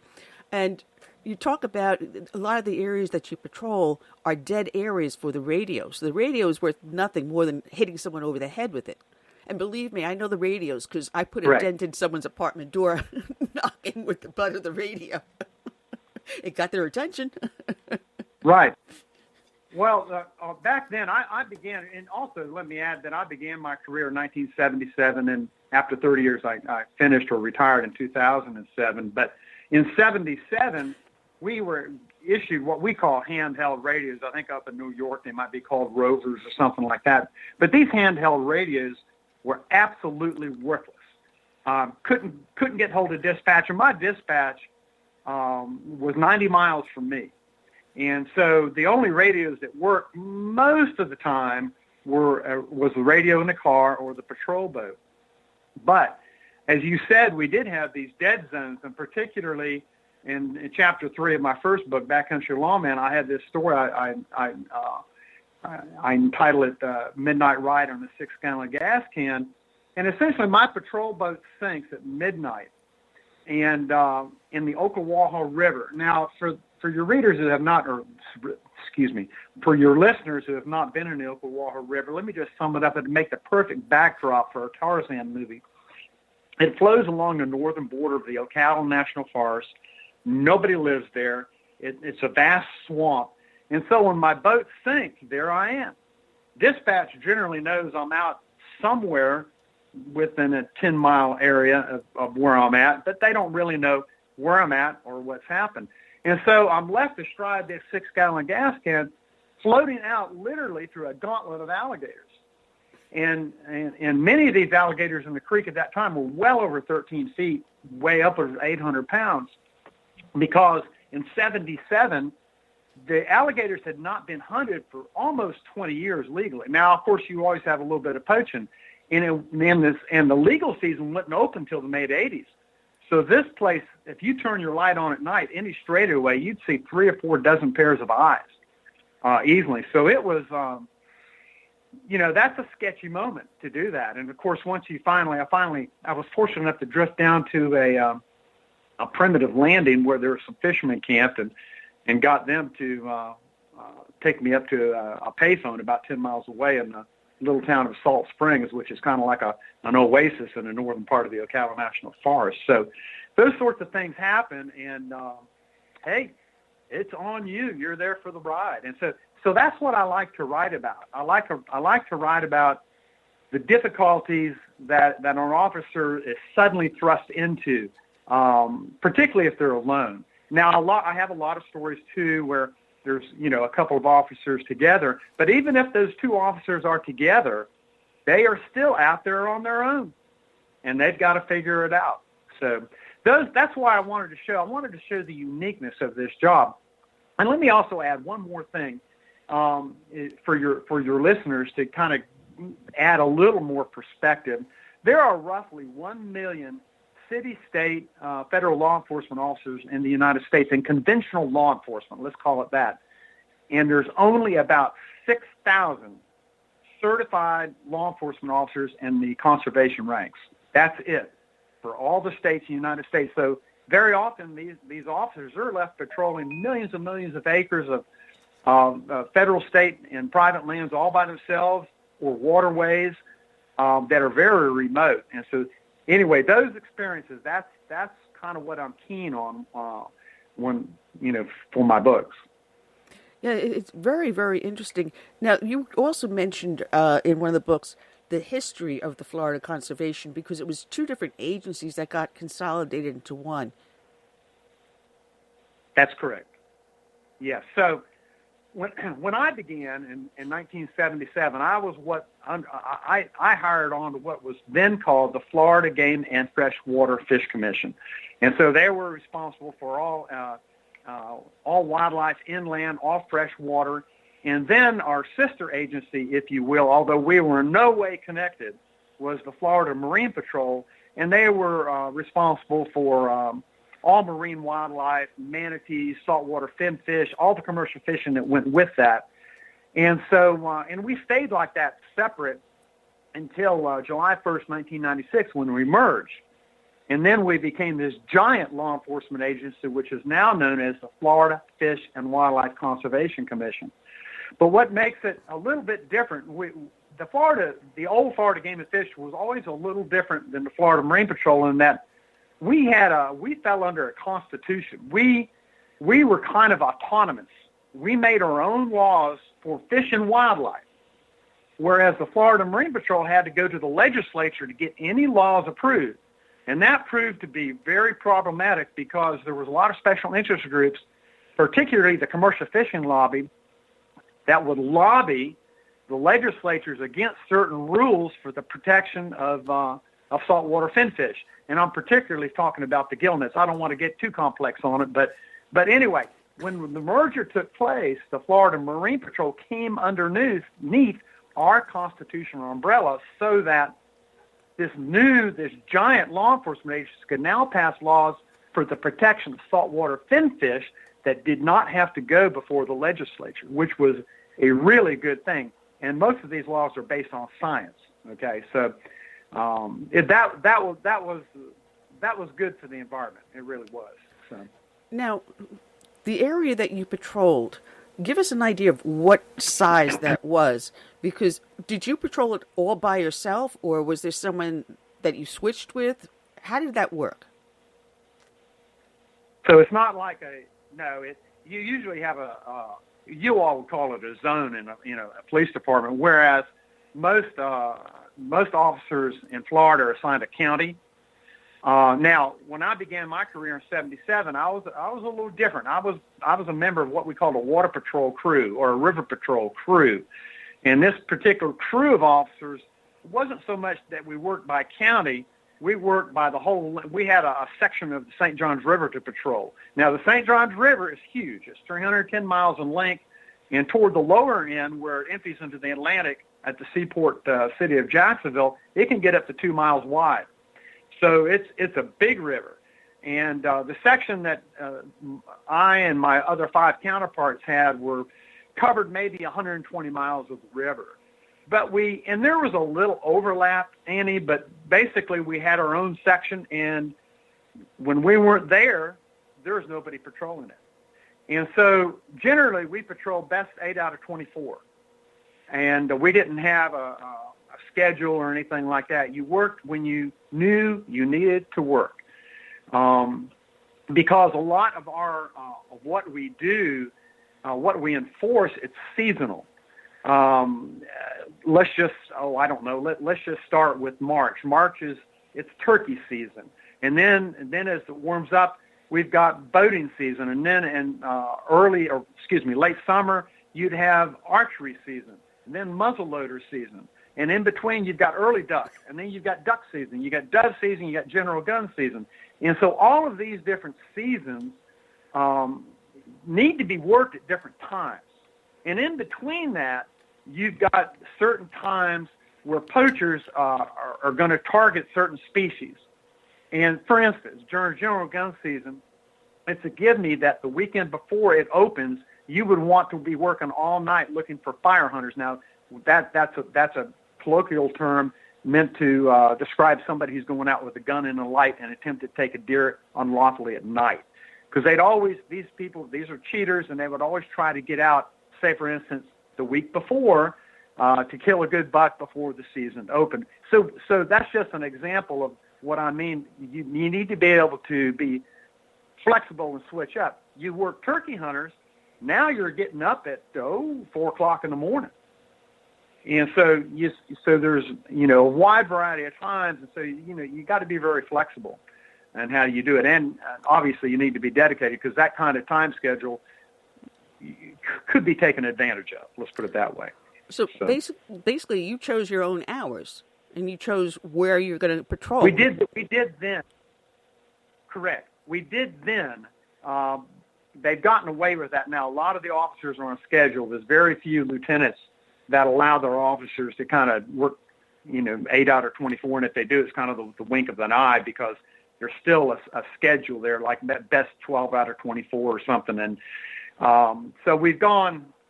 Of course, we have more officers now too, and we have about 800 certified LEOs, more than any LEO, meaning law enforcement officer. That's more than any other state conservation agency. And so a lot of the guys are on schedules, particularly if they're assigned to water patrol in South Florida. In South Florida, gosh, there's not just the summertime is a busy season for boating. It's all the time, because it's always warm in South Florida. And any weekend, any holiday can be just horrifically busy. And so there, the scheduling process tends to work a lot better, to have somebody there almost all the time to be on duty. address complaints, boating accidents, complaints of boating under the influence, reckless operation, boat theft, those types of things. Now, you describe in the book Backcountry Lawman about monkey fishing. I never heard that term before. It's the first time I ever heard of something like that. Correct. And so, first, let me get it out there. They're not fishing for monkeys. Okay, so what it is, it's electric fishing, and I'll explain how the term came about. And mainly, it was done primarily by outlaw commercial fishermen. And so what they did originally this began back in the late 50s. And so what they would do, they would remove that the hand crank magneto from an old antique telephone. Okay, and one guy would sit in the boat and he'd spin that handle just as hard as he could. There'd be two wires from it going into the water. And, of course, there'd be an electric current between the two tips of the wires that would shock the fish. The fish obviously wants to escape the sting of that charge, and so they swim up to the surface and skitter around, and then another man would dip them up. Well, finally, they figured out a way to make it more efficient, and they mounted that device on a board so that it was driven by a small electric motor, which allowed both fishermen to use big long-handled dip nets to scoop the fish up. And a two-man crew in 4 hours, if they know what they're doing, can catch 600 pounds of fish. And then they take it into a fish house, and then they sell it. But the original device that was hand cranked, a lot of people thought it kind of resembled the old organ grinder, 18th, 19th century organ grinder on the street corner. He had his monkey with the tin cup, and he'd be begging for pennies. And so, therefore, that's kind of where that name derived from. And back in the day, it was as popular as moonshine was in North Georgia and Tennessee. I swear it was. But just before I came, I know that I've heard tales from the other officers. Everybody would go out, the barbers, the lawyers. It was just a big time. They go out there and just everybody had a light on at night, and the game ward would go out there and chase them and bust them up like a covey of quail. The next day, they'd all get together at the barbershop, and they talk about the chase and so on and so forth. Because this device is heavy, and they throw it overboard, and without the game warden getting hold of it physically to bring into court, there's no judge back then who was going to prosecute it. Even if you brought it into court, they didn't really want to prosecute it. So that's kind of a little bit about the history of monkey fishing. But by the time I got here, they were driving extremely fast boats. I had a fast boat, and so the high-speed boat chases that I was involved with could get pretty dicey, particularly if you're going down a narrow creek at night at 3 or 4 o'clock in the morning, like the Ocklawaha River, which is what I kind of described earlier, because there's a lot of snags, deadhead logs, just every obstacle you can imagine in nature would throw at you. So you've got to be pretty nimble when you're operating that boat down a corridor like that. It's a real obstacle course. Well, you had a favorite nemesis, and you write about him in several places in the book, Roger Gunter. Tell us about this guy. Roger Gunter, yes. Probably my favorite subject. The best, if I were to sum him up, let me say this. If I were to sum him up in a soundbite, I would ask your listeners to imagine a cross between a modern day Daniel Boone, and a fictional Crocodile Dundee. That's Roger Gunter in a nutshell. Except there's nothing fictional about him. He was the worst poacher in Putnam County and perhaps all of Northeast Florida. He was a deer poacher, an outlaw commercial fisherman. He was a deep sea diver, a former 82nd Airborne paratrooper, a deadhead logger. His favorite hobby was wrestling alligators underwater. And between 2013 and 2016, he was a reality-based TV star. He was on the Axemen series. And so this stuff up. But the guy, he just really kept us going and really hardly got caught at all. And so toward the end of my career, which was going to be, I was going to retire at the end of September in 2007, I'd already begun work on the book. And I knew I wanted to write about him, but I also knew from a journalistic perspective, I had to interview him. And so actually 5 years before I would retire, I approached him one day at the boat ramp. And he dresses the same way. It's camouflage, V-neck of the shirt cut out, white rubber boots if he's on the water, green rubber boots if he's on the hill or land. And so he's maybe 6'1", 6'2", big, tough, rough-looking guy, and he speaks with this raspy drawl because he's near deaf. He's real loud, you know. And so I asked him, I explained what I wanted to do, and he said, "Ain't no way cat." Now, he calls everybody cat. That way he doesn't have to remember their name. It's very simple, okay? And then he says, "I got too many secrets." And then he stuck his nose up in the air and loaded his boat. I said, "Well, fine. If nothing else, I am persistent." 6 months later, I see him at the bait shop. "No, ain't going to talk to you." This went on for years. And so finally my wife came home one day. She was a school teacher. Well, by that time she was working in school board administration.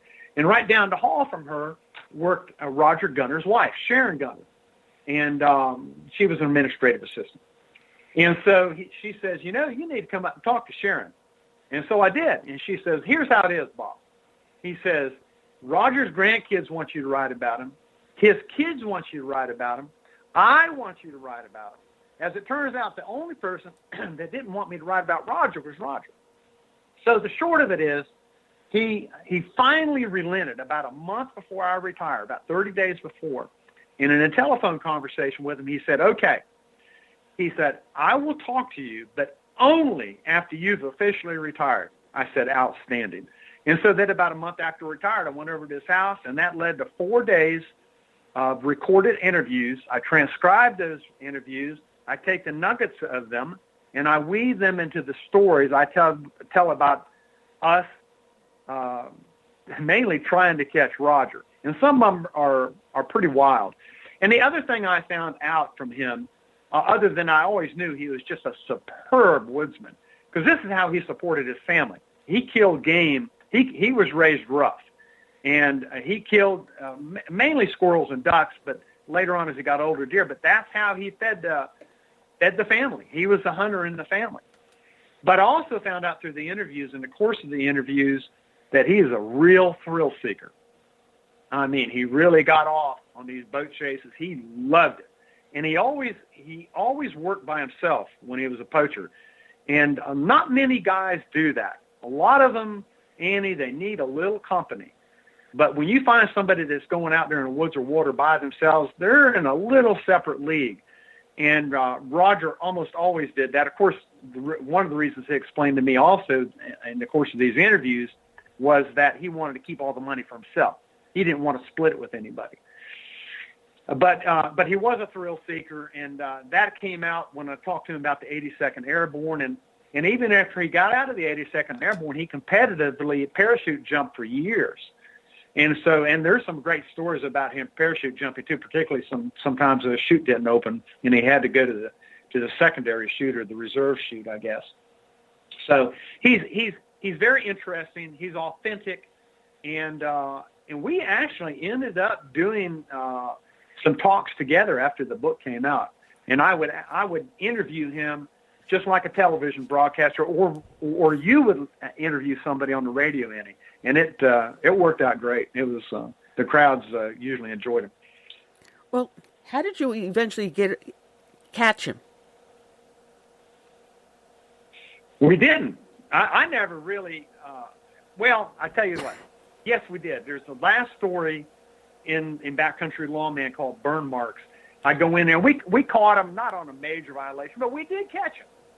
And on this particular day, we're going into turkey season now, and as you recall, I mentioned earlier, you have to get up very early to work turkey hunters. And so one of my officers named Tommy Shear had seen some sign of an ATV going into an illegal area of a wildlife management area, a prohibited area where you couldn't hunt. It was off limits. And he told me, he said, "Bob," he said, "I think that's Roger Gunter on that ATV." He saw the sign where he went around a cable gate, came up through the palmettos, and kept on going. I said, "Okay." He says, "I want to go catch him. You want to come?" I said, "Well, sure." And we did. We got up. We probably got up at 3 a.m. And we walked. We hid our vehicle a long way away.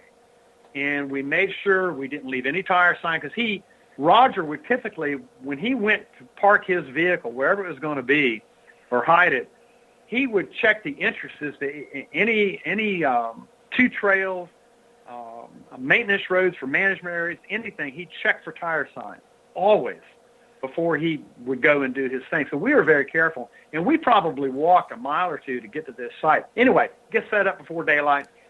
Right about daylight, we hear an ATV coming, and where we set up was he had to go down into a ditch to go around this cable gate, and basically it's two big steel posts with an iron or steel cable across it.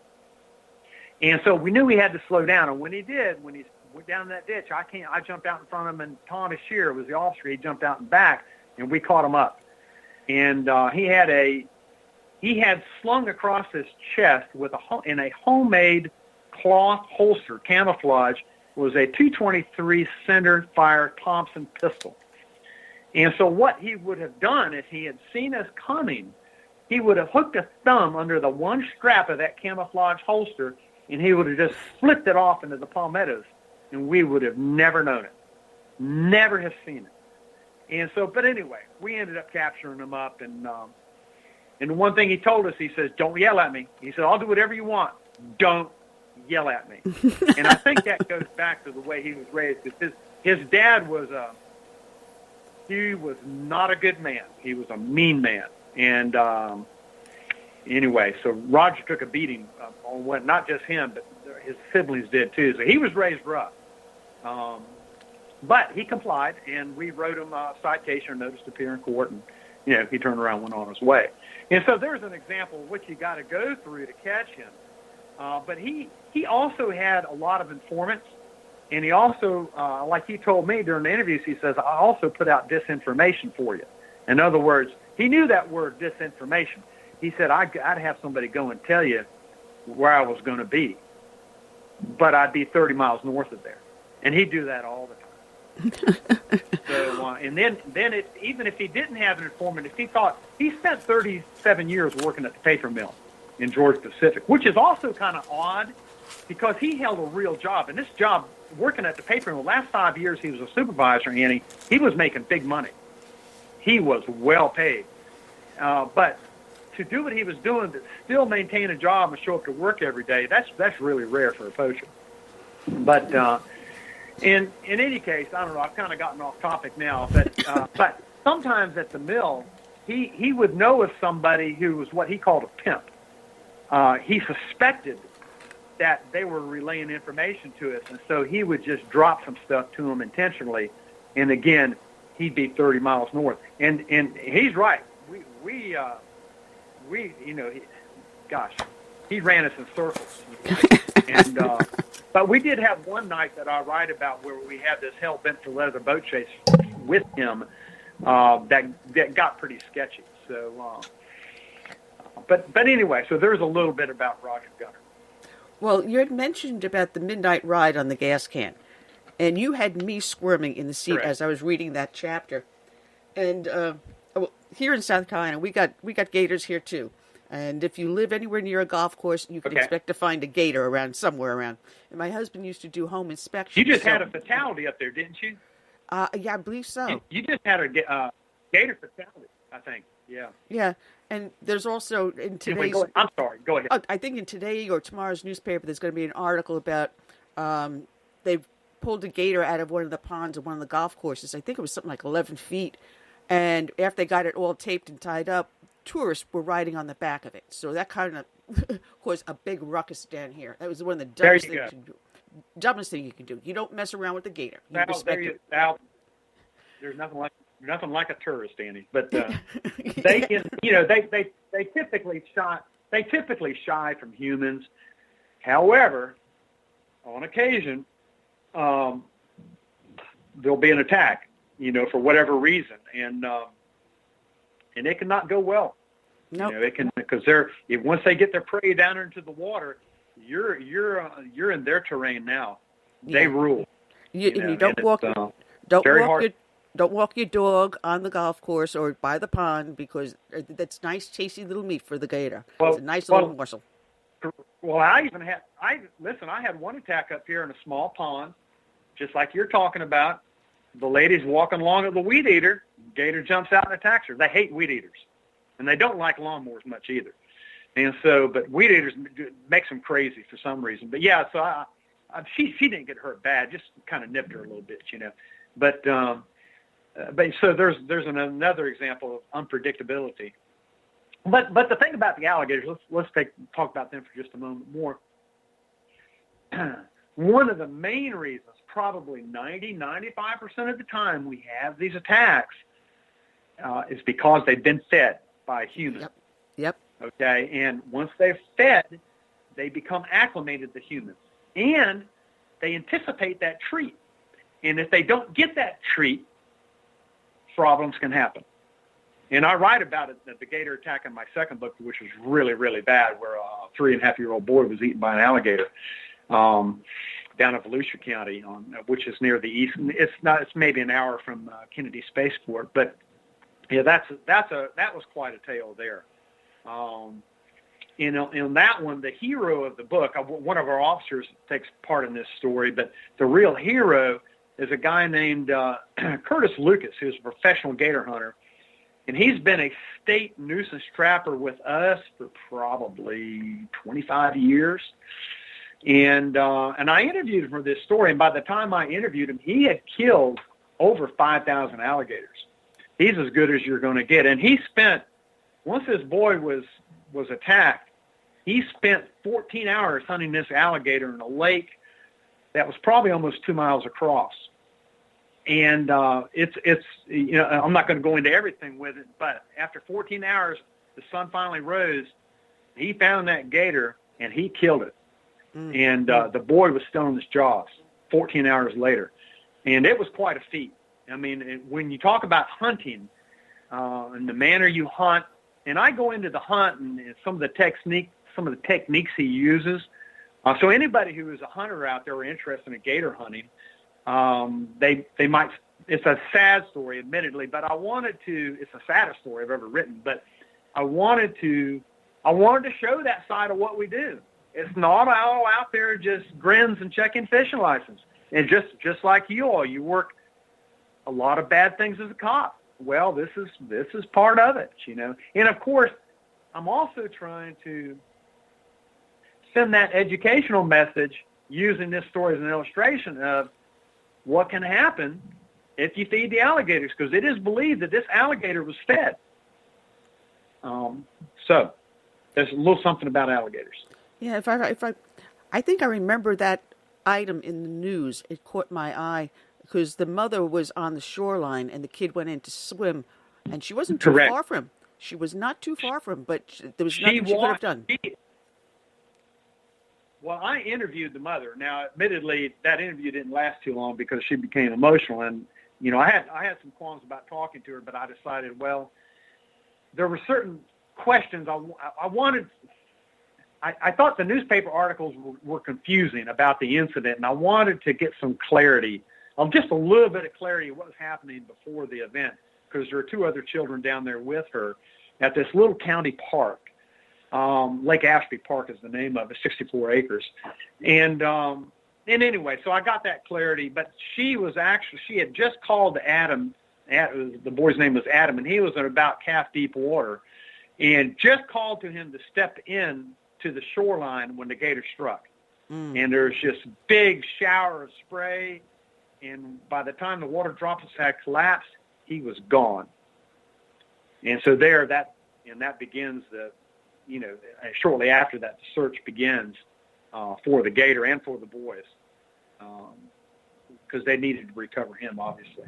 So so those things can be they don't happen often, but when they do, it can be really bad, you know. And it's just unfortunate because people are down there. It's just like the one at Disney World. I'm sure everybody's heard about that one. Oh gosh, you know, everybody's down there having a good time, and then the boy's attacked by this, actually not a very big alligator. I think they said it's 7 foot long. But he becomes a fatality. So some of the things we get involved with. And just to let your listeners know also, if say for instance there was an attack that occurred at the southern end of Lake George and Juniper Run. Now Lake George is a huge what it is, it's a wide spot in the St. Johns River. It's huge, 13 miles long, 6 miles wide, 46,000 acres. On the southern end of it is a clear spring, fed run called Juniper, and it flows out of the Ocala National Forest. Anyway, there's a rental cottage up there that's rented by the National Forest Service. People can go and get it. It's in a remote area, and there's a little spring there that flows into Juniper. The short of it is a woman was out there swimming, and I think about an 8-foot alligator attacked her and killed her. We had our officers set up there in the banks and tree stands with high-powered rifles, and they killed every gator that swam by. It was about that size. They shot, killed it.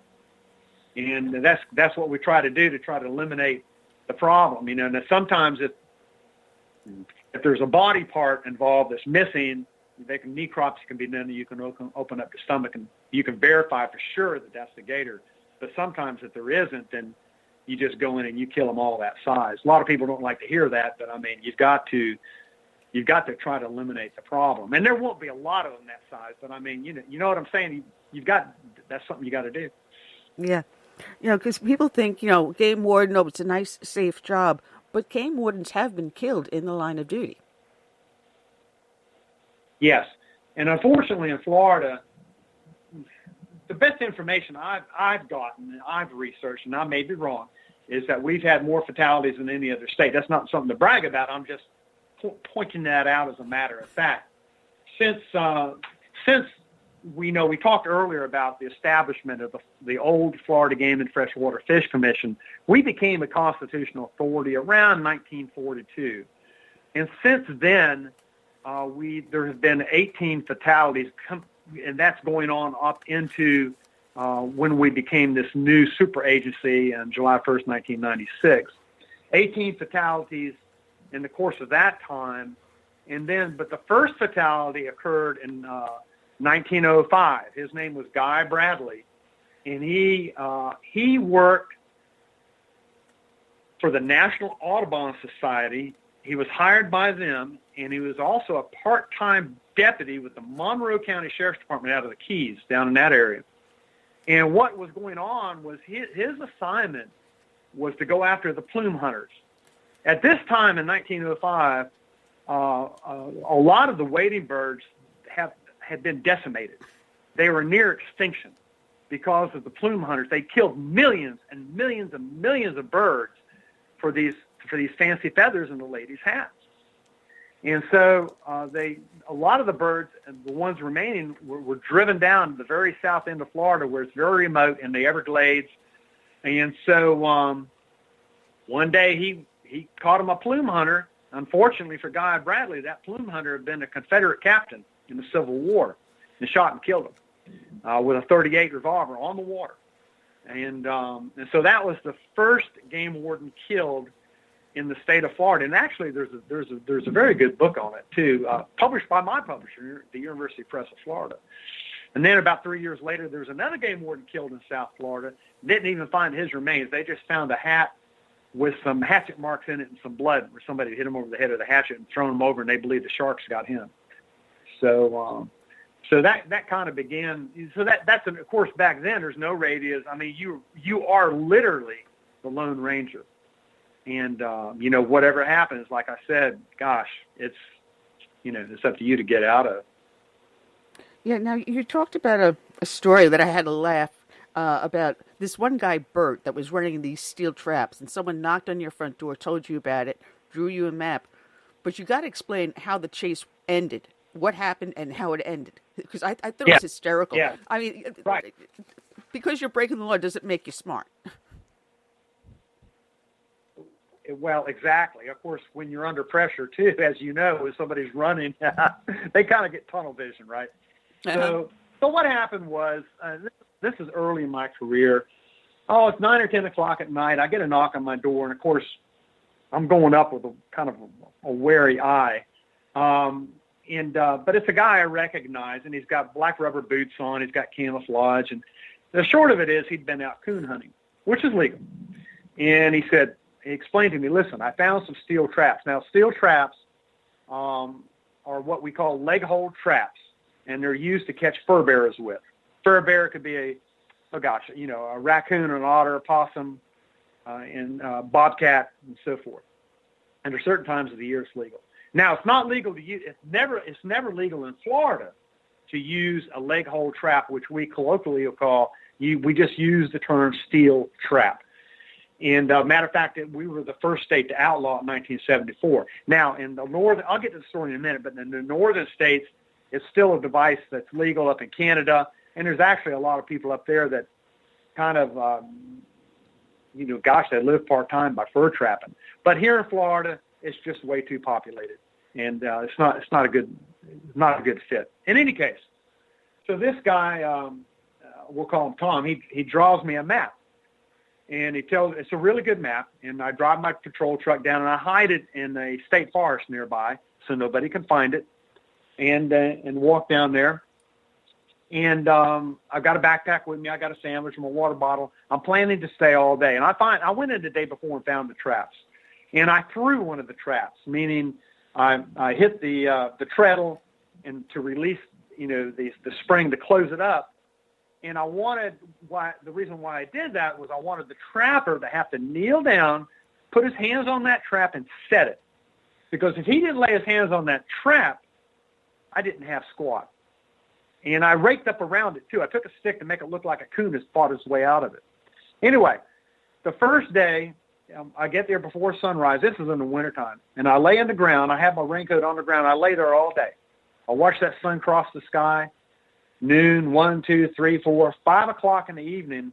It's going to get dark around 5:30ish that time of year. I hear a stick snap. And I watch a guy coming to me in the gloom. I can just barely see him. But I can tell it's a big guy. It's an older guy, and it's this guy's father that I'm after. It's the kid I'm after. He's in his 20s, but it's his father. And he walks right by the trap. It's so dark, he can't see that it's thrown. I said to myself, oh, wonderful. I come back the next morning before daylight, and I carve a hole out in the middle of a palmetto patch. That's where I'm hiding. The sun crosses the sky again. I'm there for another 12 hours. It's a long sit, Andy. It's a long time. About 5 o'clock, here comes the sun, and he's in great shape. Okay, and back then I was a runner. I was running a lot. I competitively ran at Police Olympics and everything. And his name was Bert. And so Bert has an axe with him, and he uses that to conk to hit any coons or any bobcats he finds. He's going to hit him in the head with it and kill it. But he sees the trap that's been thrown, and he kneels down, and he puts his hands on it, and he spreads the jaws of the trap. And that's when I jump up and announce myself. As soon as I did, he looked at me, and Annie, I know you've seen it. Across his forehead, I saw the imaginary word rabbit. And he turned, and he took off, and the chase is on. And this is in a swamp. There's cypress knees. There's boggy areas. There's, oh, gosh, just everything you can imagine for obstacles. And so we're tripping and falling and sliding and all this slime. And we get to a large overblown, I believe it was a live oak, because now we start to come out of the swamp approaching the upland. And there's a gap underneath it. And I already told myself, I'm going underneath. I'm just going to take a headfirst diver. I'm going underneath. Well, he was nimble enough. He leapt up, grabbed the top of the log, and vaulted over it and kept running. I slid up down underneath and continued to chase him. We go through some thick brush, and now we come out into an opening. Now, this opening is a clearing where as it turns out, his father-in-law was a builder and had just poured a slab of concrete for the house he was fixing to build. Matter of fact, the cement truck is there, and they're hosing the cement truck down. And I'm seeing all this. There's 6 or 7 people there, and Bert's in the open running. His father-in-law is yelling at him. I can see his father-in-law. His mouth is moving, and Bert's running right toward that slab of concrete. And just before he got to it, I yelled his name out. I said, Bert, halt! Because he didn't think I knew his name. That's why he was running, okay? And when he did that, he flipped his head around and looked at me, startled. He took 2 more steps. His toe caught the edge of that form, flipped in head first to that fresh concrete. It was such a beautiful sight. And then when he got up, his rubber boots were filled with cement. He couldn't go anywhere. It was a beautiful moment. And, of course, now I got all of these people are just raising Cain with me. They're screaming. They're hollering. The father-in-law's, what is going on? And anyway, so there you go. There's another catch. And that, of course, has a humorous component. So I do try to inject some humor in the book. And the first book, Backcountry Lawman, I would say has quite a bit more humor than the second book, because I kind of use, you know, a lot of these stories I'm involved with, so I don't mind pointing the finger at myself, you know.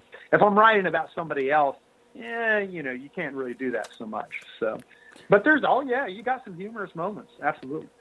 Well, they had some scary ones, like Vernon Bennett, the guy you ran over. Oh my gosh, that almost ended my career. Jesus, you know, and that was an accident on my. I mean, he went. He was not resisting, so I'm going to try to make this short. I don't want to get too elaborate with the story, but what had happened was I'm again on water patrol, and I'm in the south end of Crescent Lake. Crescent Lake is basically there's a tributary system that flows into the south end of it. The lake runs for 13 miles. It's 15,900 acres in size. It flows out into the St. Johns River. I'm at the very southern end of this lake. It's 3 o'clock in the morning. I've taken I've idled for 3 hours to get there. And I shut my engine off, and I'm waiting for a bad guy to show up. Maybe a monkey fisherman, illegal fish trapper, whatever. Anyway, I hear this engine crank up along the shoreline. It's a very small engine, which I find curious, because most of the engines I'm listening to at that time, they're like 200 horsepower. Even if they're idling, you can tell the difference. But this sounded very small. And he was running blacked out, no navigation lights. And he runs along the shoreline, and it's like he took some sort of a heading, if you will, and then he went straight north out into the part of the lake I was sitting in, and it's dark of the moon. There's, you know, only the stars are out. And I'm watching it through binoculars, and all I can see, this looks like this cigar-shaped boat, black, and that's all I can see, just in the gloom. And he stops about 100 yards from it, and he starts running fish traps. And I can hear him emptying fish in the boat, and I know he's running traps for speckled perch. It is illegal in Florida to take speckled perch, which are a game fish, with wire fish traps. And so he proceeds to run these traps for about an hour. Now, he doesn't see me because he's not using binoculars. And when he leaves this trap, and the reason I say he looked like he took a heading, is I believe he had it triangulated with some lights in the distance where his trap line was, okay, because he's about a mile offshore. Anyway, when he leaves, he takes a heading that takes him almost right by, it takes pretty close to where I'm at. And I let him pass me, and I can see, gosh, he's going really slow. And I also know that these fish are going to be sacked. And in the bottom of that sack, and each of these sacks will be part of a cinder block.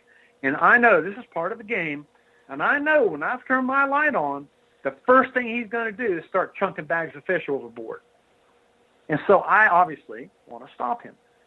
And so I idle toward him, and I just put the boat on a half plane. I swear, not more than, 8 or 10 miles an hour, because I know he's running slow. And it's very easy to overrun a boat. It's something, because I'm without lights, it's something I learned to be very cognizant of early in my career, is you don't want to overrun a slower boat. It's real easy. I put my headlamp on, put my blue light on, and I'm plowing toward him. And as soon as I light him up, he steps into the middle of the boat and starts chunking sacks of fish over. This guy's 62 years old, okay? He'd never been caught. And so I lined the bow of the boat up with him. In my head, I thought, I'm just going to bump the boat and knock him off balance. Well, when I did, my prow of my boat soaking wet, and the prow rides right up over his boat, right up over him, and he disappears beneath my boat. Now I throw it in the neutral, because now I'm worried I'm going to run right over him and chop him in half. I throw it in the neutral, and the skeg of my boat runs into the side of his boat. Now my boat, and I'm running an 18-foot commercial fishing skiff with a 200 horsepower engine on it, it sinks his boat. And his boat and he are crossways underneath the water directly beneath me. And I was, as they say, I hate to use a cliche, but I was literally sucking air. Because now I'm thinking, oh, my God, I had killed this guy. My career is, just all these thoughts are going through my head. Well, immediately I go to one side of the boat and I turn my headlamp down. I've got a very, very bright aircraft landing lamp on the helmet I'm using. And the water's kind of tannic, but I look down and I don't see anything. I run over to the other side of the boat. I look down and I can see a white T-shirt. I reach down with both hands and snatch him up out of the water. And he's blowing water and air. I said, Mr. Bennett, are you all right? He just nods his head. I said, okay. He said, and I said, I just want you to kind of sit in your boat because now his boat's completely flooded. I said, just give me a moment. I said, I'm gonna take care of you. I said, just let me. I'm gonna reverse off your boat. And then I looked at it. It was made out of cypress, and I said, your boat's gonna pop up, I think. So I just eased off of it, and his boat, sure enough, popped up. So about 2 inches of the gunwales were exposed.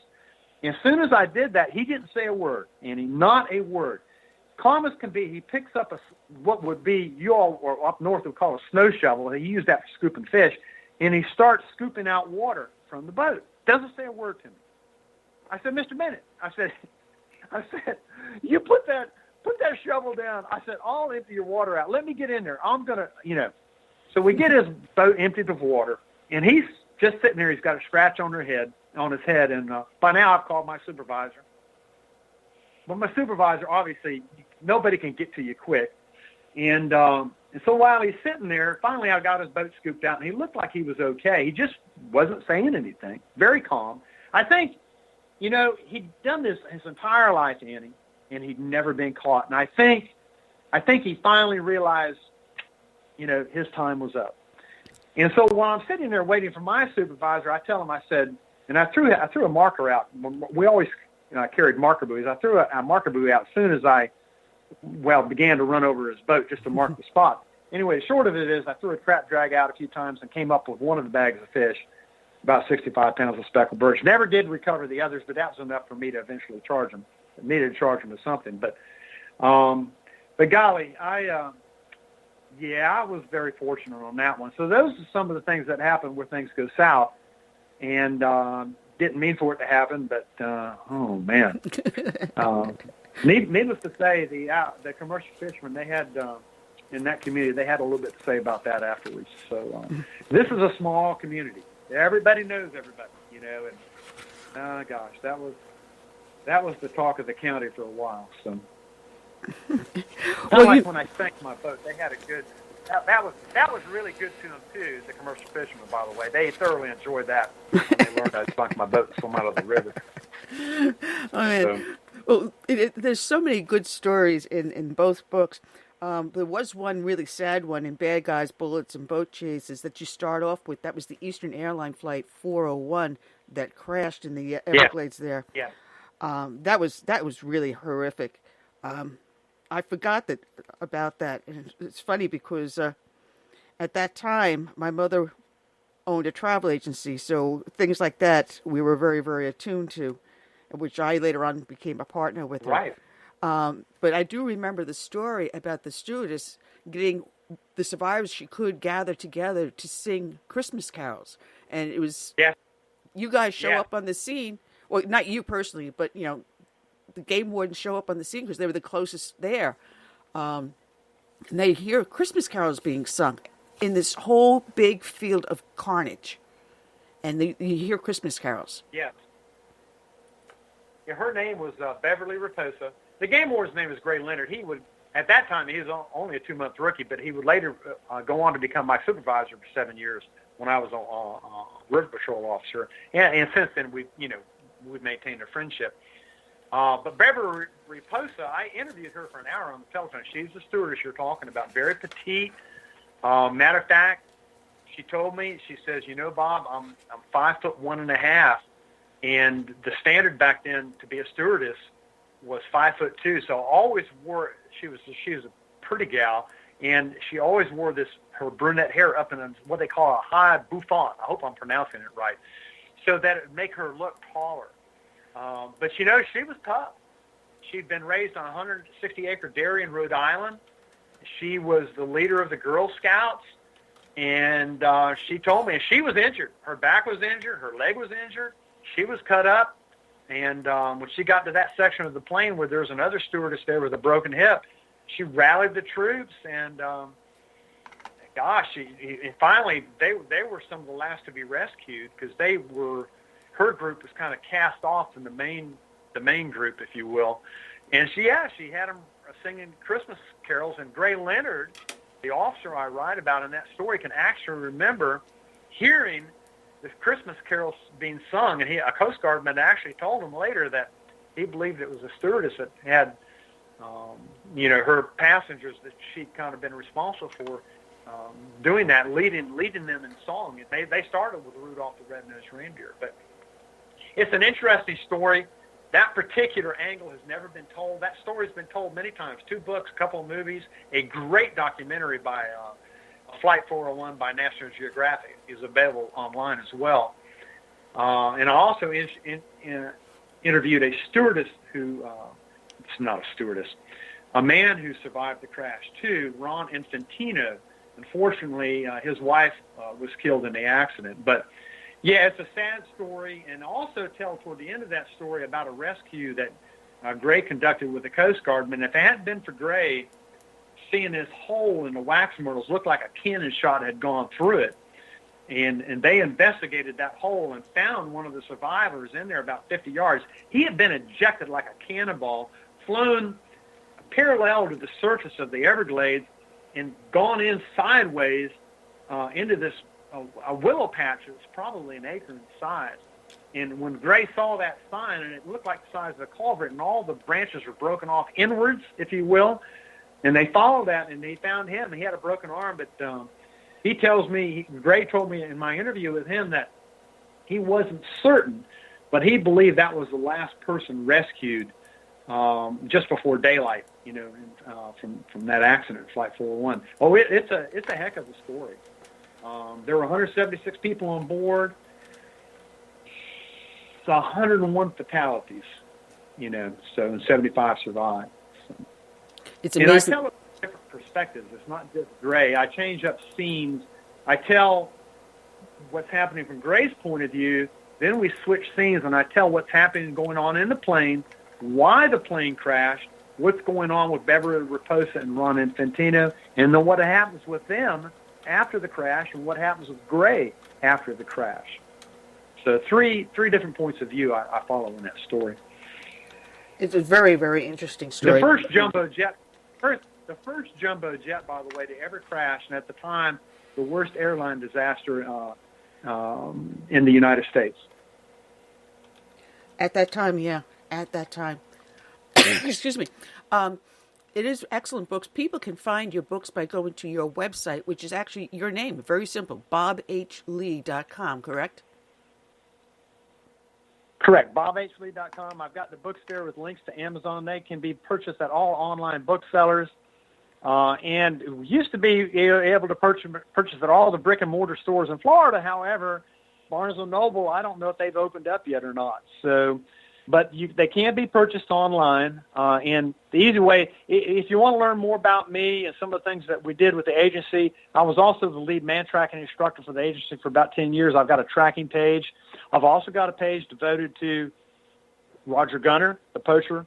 And so bobhlee.com. And there you go. That's the easy way to do it. Well, Bob, it's been so much fun talking to you. And when Curtis comes back on air, when he gets back home, we'll have to have you come back on again. There's so many stories.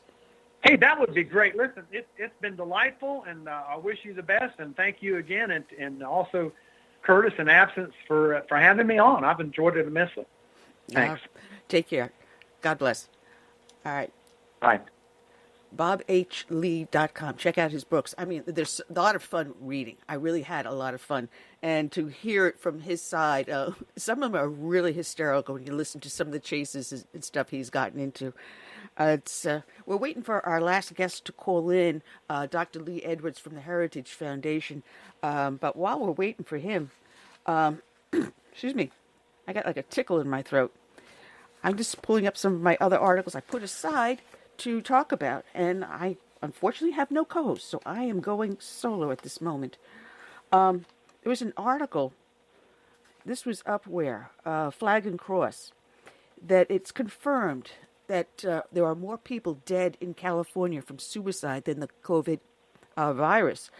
This is out of Walnut Creek, California, and doctors at the John Muir Medical Center in Walnut Creek say they've seen more deaths by suicide during this quarantine period than deaths from the COVID-19 virus. The head of the trauma in the department believes mental health is suffering so much it is time to end the shelter-in-place order. So this is what I was talking about before, that there are, and also, our previous guests were discussing that there are more people that are dying from cancer, dying from suicide, than dying from the virus. If you can't get to the doctor, get your diagnosis, you've got a death warrant on you. If you're locked in your home and you're suffering from some sort of mental illness, you may be more likely to commit suicide or harm yourself or someone else. It's this is not just about the virus. I think it's about controlling us and controlling the election in November. If they make it look like Trump did something absolutely horrible, then they're hoping that they would get Biden as president. Oh, good Lord. And imagine if he takes Stacey Abrams, like I suspect he might do, as vice presidential candidate. Oh, jeez. Holy moly.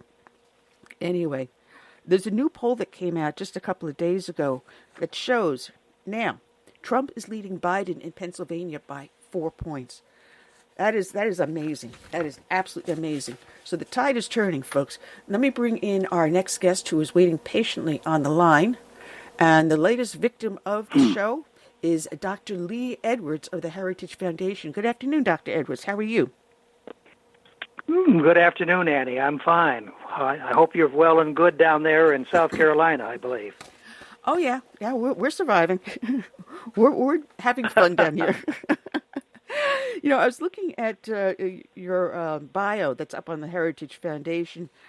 People can go heritage.org to get it, and there's a link on the show page so people can click on it and learn more about you. I was looking at some of the honors that you had, which is the Order of Merit from the Republic of Hungary, the Millennial Star of Lithuania, the Cross of Terra Marina out of Estonia. How did you miss Latvia? We're still waiting to hear from them.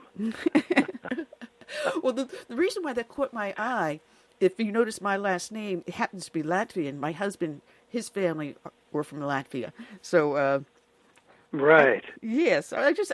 Well, I have visited Latvia, and it's a terrific Baltic country, wonderfully anti-communist and pro-capitalist as well. So it's one of my favorite countries in Europe. Well, I had never been there. I got as far as, Norway, Sweden, Denmark, Spain, Portugal. But I've never been to the Baltic states. Right. Yeah. Now, you mentioned Denmark, Annie. That's one of the things I always like to say about Denmark. Our friends here who are socialists keep referring to Denmark as a socialist country. And what I do is quote to them the Prime Minister of Denmark, who visited Washington, D.C. a couple of years ago, spoke at the National Press Club. And he looked out at all of these august people of the press and said, now, I want to say one thing first of all. Denmark is not socialist. And you can imagine all the jaws that were dropping and the intakes of breath of people. Wait a minute now. And he said, no. We have a private and free enterprise system which generates all of the various products and things that we have going here. We do have a welfare state, no question about that, and we tax people pretty high for it, but we do it because we let the free enterprise system work and generate all that income that we then can spend on welfare. Well, you see, it makes a case for your article, The Case for Capitalism. See, it's perfect, isn't it? Yes. Well, Annie, it's basically what we have to do. We have to educate people about what capitalism is, and then we do have to spend some time turning around and explaining what socialism is not. And the way I like to sum it up in terms of capitalism is that let's put it this way. It has brought greater wealth and more freedom to more people than any other system in history. And those are just the facts. And I'm not quoting only conservative sources on that, but the World Bank has come out with a report which said that in the last decade, 1 billion plus people have left the poverty line and have become, middle class and lower middle class. 1 billion people. And it has happened in country after country which has adopted capitalism, free enterprise, if you will, the private sector, and which has abandoned socialism. And those are just the facts. And been backed up also by the Heritage Foundation. We have a wonderful thing called the Index of Economic Freedom, and we've been tracking this for 30 years along with the Wall Street Journal as a co-publisher and editor. And we have seen the same thing as well, that in those countries which have more economic freedom, there is more prosperity and more political freedom than in the socialist countries. Look at poor Venezuela. Absolutely. Your heart goes out to them.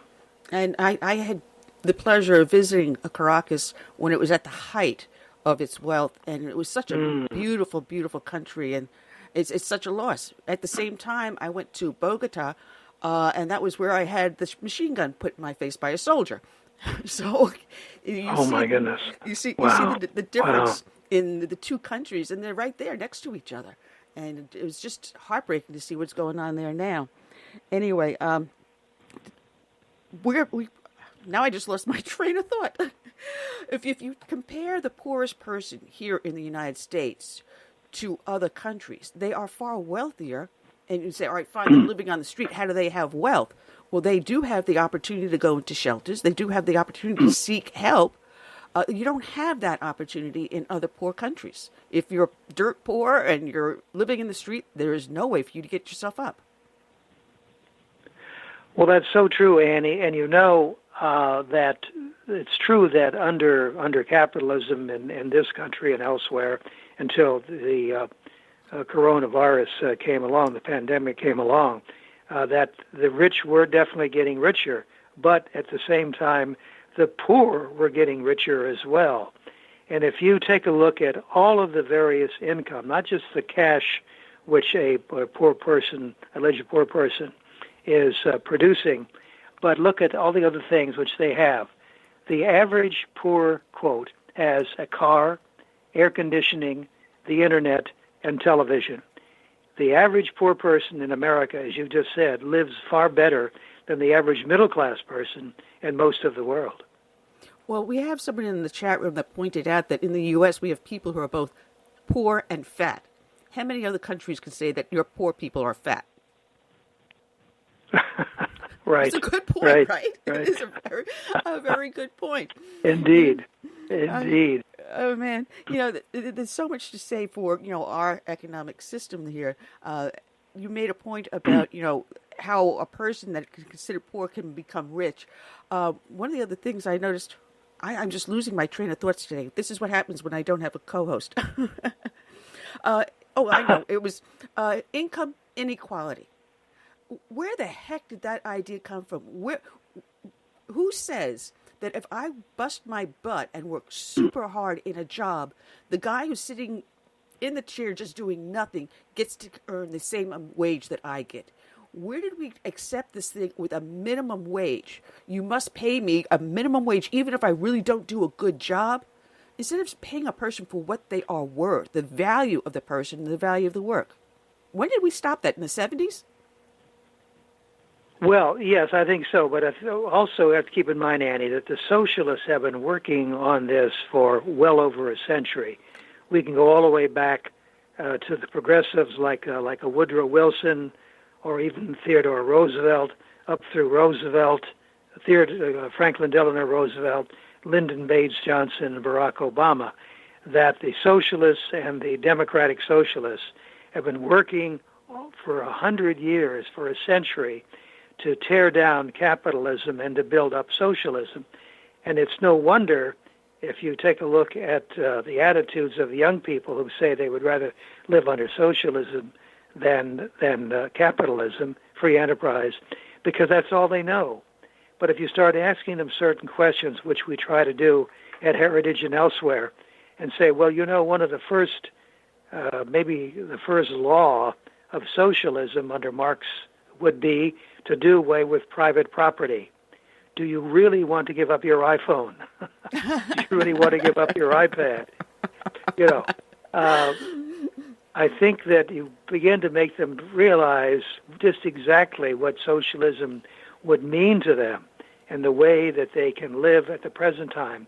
And of course, one of the ironies, as you know, Annie, is that capitalism is responsible for all of these young socialists being able to talk about socialism. I also get a kick out of it when they turn around and say, we've got to get off of fossil fuels. No more drilling for oil. We got to get off of oil. And I simply ask them, name me one thing in your life, outside of stepping outside and taking a breath of fresh air, one thing in your life that is not produced by petrochemicals. There's nothing they can answer. Mm-hmm. Right. Yeah. Well, I think this is the kind of fact finding and the kind of fact publicizing which we have to do.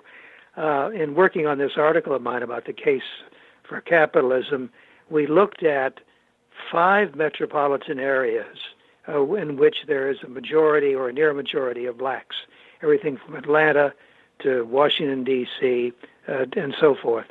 In these 5 metropolitan areas, over the last decade and a half, the average income of the household has gone up between 7% and 21%. Now, this was all before the virus came along and hit us, that African Americans were prospering under our system of private enterprise, under our capitalist system. And that has to be driven home, the fact that the unemployment rate among African Americans is at the lowest ever, 50 years. The unemployment rate among Hispanics, the lowest ever. So in place after place that we look at, we can see that capitalism produces more prosperity, more freedom, and it's because really they've discovered, those people who believe in it, that freedom works. It works to the advantage of more people than any other system. Well, if we, as a historian, you are fully aware that the African American community was very prosperous prior to the big social experiment of Lyndon Baines John. When he came out with welfare, when they came out with Social Security, they actually destroyed families, and the black community got hit the hardest by these social programs.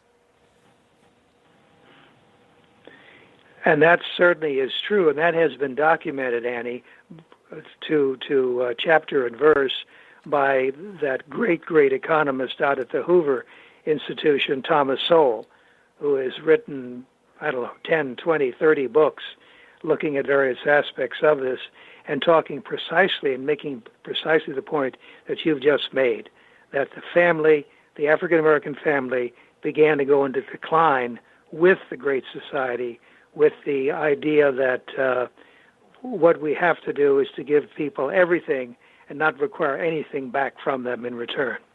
Yeah, we see higher divorce rates, fewer marriages, more out of wedlock children. And when all this lines up, you also see less education. Very few of them would then further go on to college. If we allow people to work for whatever it is they wish, you see solid families, marriages that last, higher income, higher education, less sickness, less disease, less mental health problems. But instead, it was the exact opposite. It's a tragic story, and it needs to be told, but I'm afraid it's not being told enough in our schools and our colleges and universities. One of the things also that I've tried to document, and that is that people say socialism has never failed because it's never been tried. Well, excuse me, but there are 3 democratic countries which, since World War II, have tried and have socialism for a period of up to 20 years, a quarter of a century, and then rejected it. And they are Israel, India, and Great Britain. And when I point this out to people, again, their jaws drop and they cannot believe it, that Israel, back in 1948, was founded by socialists coming out of Eastern Europe, settling there in the Middle East after being behind the Iron Curtain, after all of those decades under communism, and decided they were going to make it into a socialist paradise. And they did that for some 20, 25 years. And then inflation hit them, population hit them, a war hit them, and they all of a sudden realized that socialism wasn't working. They took a vote, and they threw out the socialists, brought in the free enterprisers, the capitalists, and with that, things turned around. Inflation in Israel was 400%, 400%, and it dropped down to a much more normal 5-10% as a result of this switch. If we look at India, in its constitution, it says right out that we are a socialist republic. Socialist is in their constitution. It's in their statement of purpose. And so from 1948 through the 1960s and 70s again, following the socialist line. As a result of that, at the end of that experiment, that painful experiment, 50% of India was in poverty. 50%. It just blows your mind away to think of that. Again, they realized they couldn't allow this. They changed, decided to go down the capitalist road and not the socialist road. And as a result, today in India, you have the largest middle class in the world. Something like 200 million people from India are now middle class because they've adopted free enterprise and capitalist views. And finally, Great Britain, the Labour government came in the 1940s after World War II. 25 years later, Britain was called the sick man of Europe. Fortunately for them, they elected the first female prime minister in British history, a conservative named Margaret Thatcher. Mm-hmm. She turned things around, denationalized, privatized, and as a result of it, Britain became one of the most prosperous industrial societies, once again, in the world. Now, those are three examples in India, of India, Israel, and Great Britain, who tried it and rejected it. And I think that's the kind of information, the kind of education which we need to give to our young people. Well, I want to bring you around to this pandemic, this virus, because Senator Rand Paul and Representative Andy Biggs recently wrote an op-ed about the coronavirus, and they were saying Dr. Anthony Fauci has emasculated the healthcare system and ruined the economy because he was using models that were later found to be deficient. What is your view on this? Well, I think this is so difficult to get at, and I don't doubt that Senator Rand Paul had all kinds of backup statistics to prove his point, pointing at this is the good model, this is the bad model. But at the same time, I get confused because then people will come right back and say, but no, this model makes sense, and this contradicts the model which you've just mentioned. So I'm not somebody who has studied, frankly, this carefully.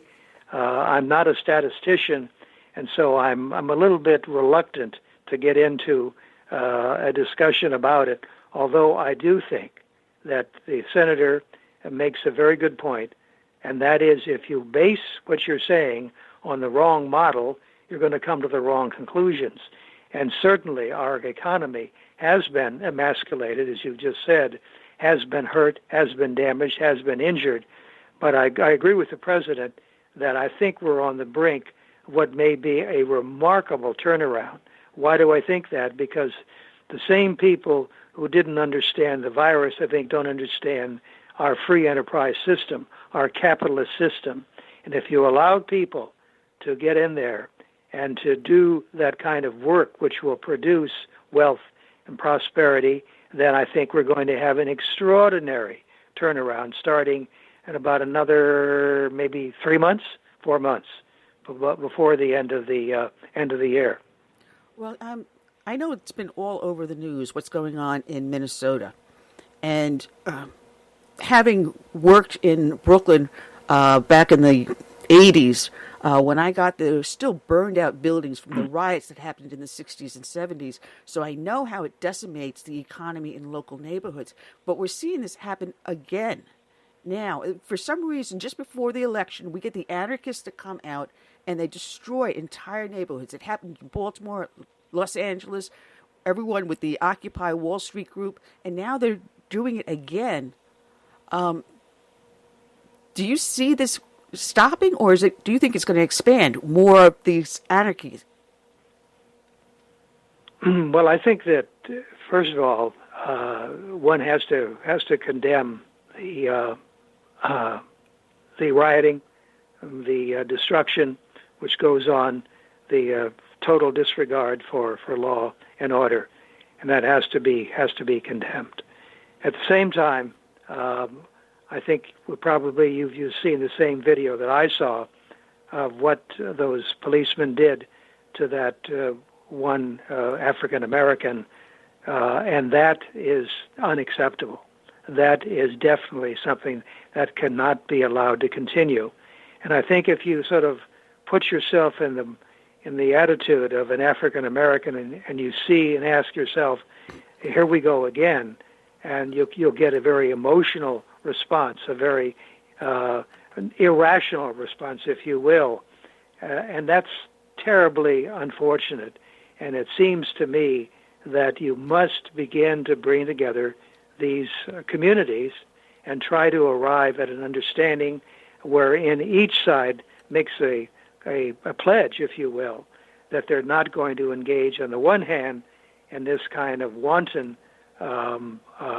use of force against, I don't know whether he was that armed or not, but also at the same time not to condone the kind of rioting and demonstrating which has been going on in Minneapolis. But I think you have to do both. You can't do one or the other. Yeah, I completely agree. Because I'll tell you, the training I had, they said if you handcuffed, if you have him under control, and he's no longer resisting, that's it. You step back, you wait, you make the arrest, you put him in the car, you get him to the precinct, you book him, and case closed.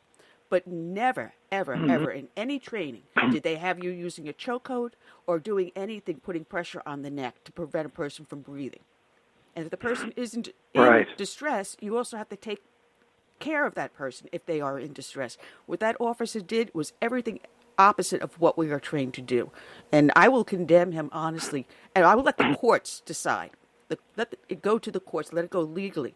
But to see the neighborhoods, and probably most of those people went in there weren't even from the local neighborhood. They just wanted to go for a free shopping trip, which what it looked like. And they actually decimated that neighborhood, and it's going to take, I'm not going to say years, probably decades for that neighborhood to return. Yes, you're right. I live in Washington, or I work in Washington, D.C., and I've lived in D.C., and I know what happened to our city, the city, after the assassination of Martin Luther King. And that took, you're right, it took not just years, but took decades to finally make that come around and to be able to open up those shops and stores and to get traffic moving once again. It was a tragedy. And that's the inevitable outcome if you have these kinds of riots. But I couldn't put the case better than you've just done, Annie, in talking about that policeman being so totally out of whack to be carried away like that, and to do that kind of a thing, to visit upon an unarmed person. Well, cannot be allowed. As a person that's owned small business, I've managed mid-sized law firms, I know that when people try to come back into that neighborhood, the liability insurance on those businesses is going to be through the roof. Who is going to rebuild a building if their cost is going to be skyrocketed? who's going to take that risk? Who's willing to? I doubt anyone is. Those businesses probably would be gone forever. It is. That's a tragedy. And I visited Minneapolis, and it's a wonderful city, filled with wonderful civic-minded people who run the affairs there. There's a wonderful spirit there, a wonderful American spirit in Minneapolis, and it's tragic what's happening right now. So we do hope, and I'm sure you would agree, we hope that justice will be served, and that the proper punishment will be leveled at that policeman. Absolutely. Huge amen. Dr. Lee, I'm looking at the clock. We've got just a few minutes left on the show. And the whole show is going so fast, as always. But at the Heritage, you do a lot of wonderful work there. What's the latest project you're working on with them? Well, we are looking right now at how we can get our country, working again. And so we have a thing called Mandate for Leadership, which is being published. And I think we gave the first issue to President Trump just this week. That, in fact, may have been yesterday, in which we lay out a 10-point program, which include taxes, which includes investment, which includes provisions with regard to trade, which will get our country back on its feet, back on track, making profit once again. And one of the things that which we try to do is to explain the difference between capitalism and socialism. So that's part of our educational program in our Mandate for Leadership. And one of the most stark images we can provide, Annie, is the Korean Peninsula. And if you take a look at South Korea and North Korea, and from a satellite position, you look down at the peninsula, you will see South Korea lit up like a Christmas tree. And you look at North Korea, and it's dark. It's black. Yep. It is a wasteland. It is a wasteland. And that is the difference, as far as we're concerned, between socialism and capitalism. And we're going to keep telling that story until people begin to accept it and begin disseminating it themselves. Absolutely. Dr. Lee Edwards, thank you for all the hard work you do. And people can read your article, The Case for Capitalism, online, and check you out at heritage.org. There's a description on the show page here. So when people Thank you so much, Annie. Really have enjoyed this, and hope to talk to you again soon. All right. Take care. God bless. All right. Folks, that's all. Bye-bye. That's all we got for today, guys. We will be back. We are lining up guests for next weekend. As I said, we're now... You'll find us up on iHeartRadio. We started over there. I don't know when, but I know that I found us over there. Curtis hopefully will be back next week as my co-host, so I stopped fudging things up, messing everything up really bad. Anyway, I want to thank everyone listening over here in the chat room up on Facebook. And I will see you all, I guess, next week. So be safe, and I'll talk to you then. So I'll close you out with our song, When the Roll is Called Up Yonder. I say good night, and God bless. –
90 seconds.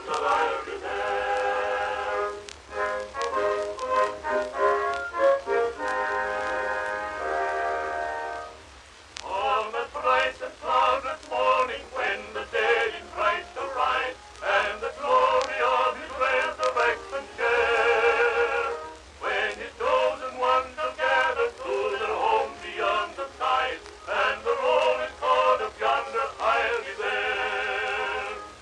60 seconds.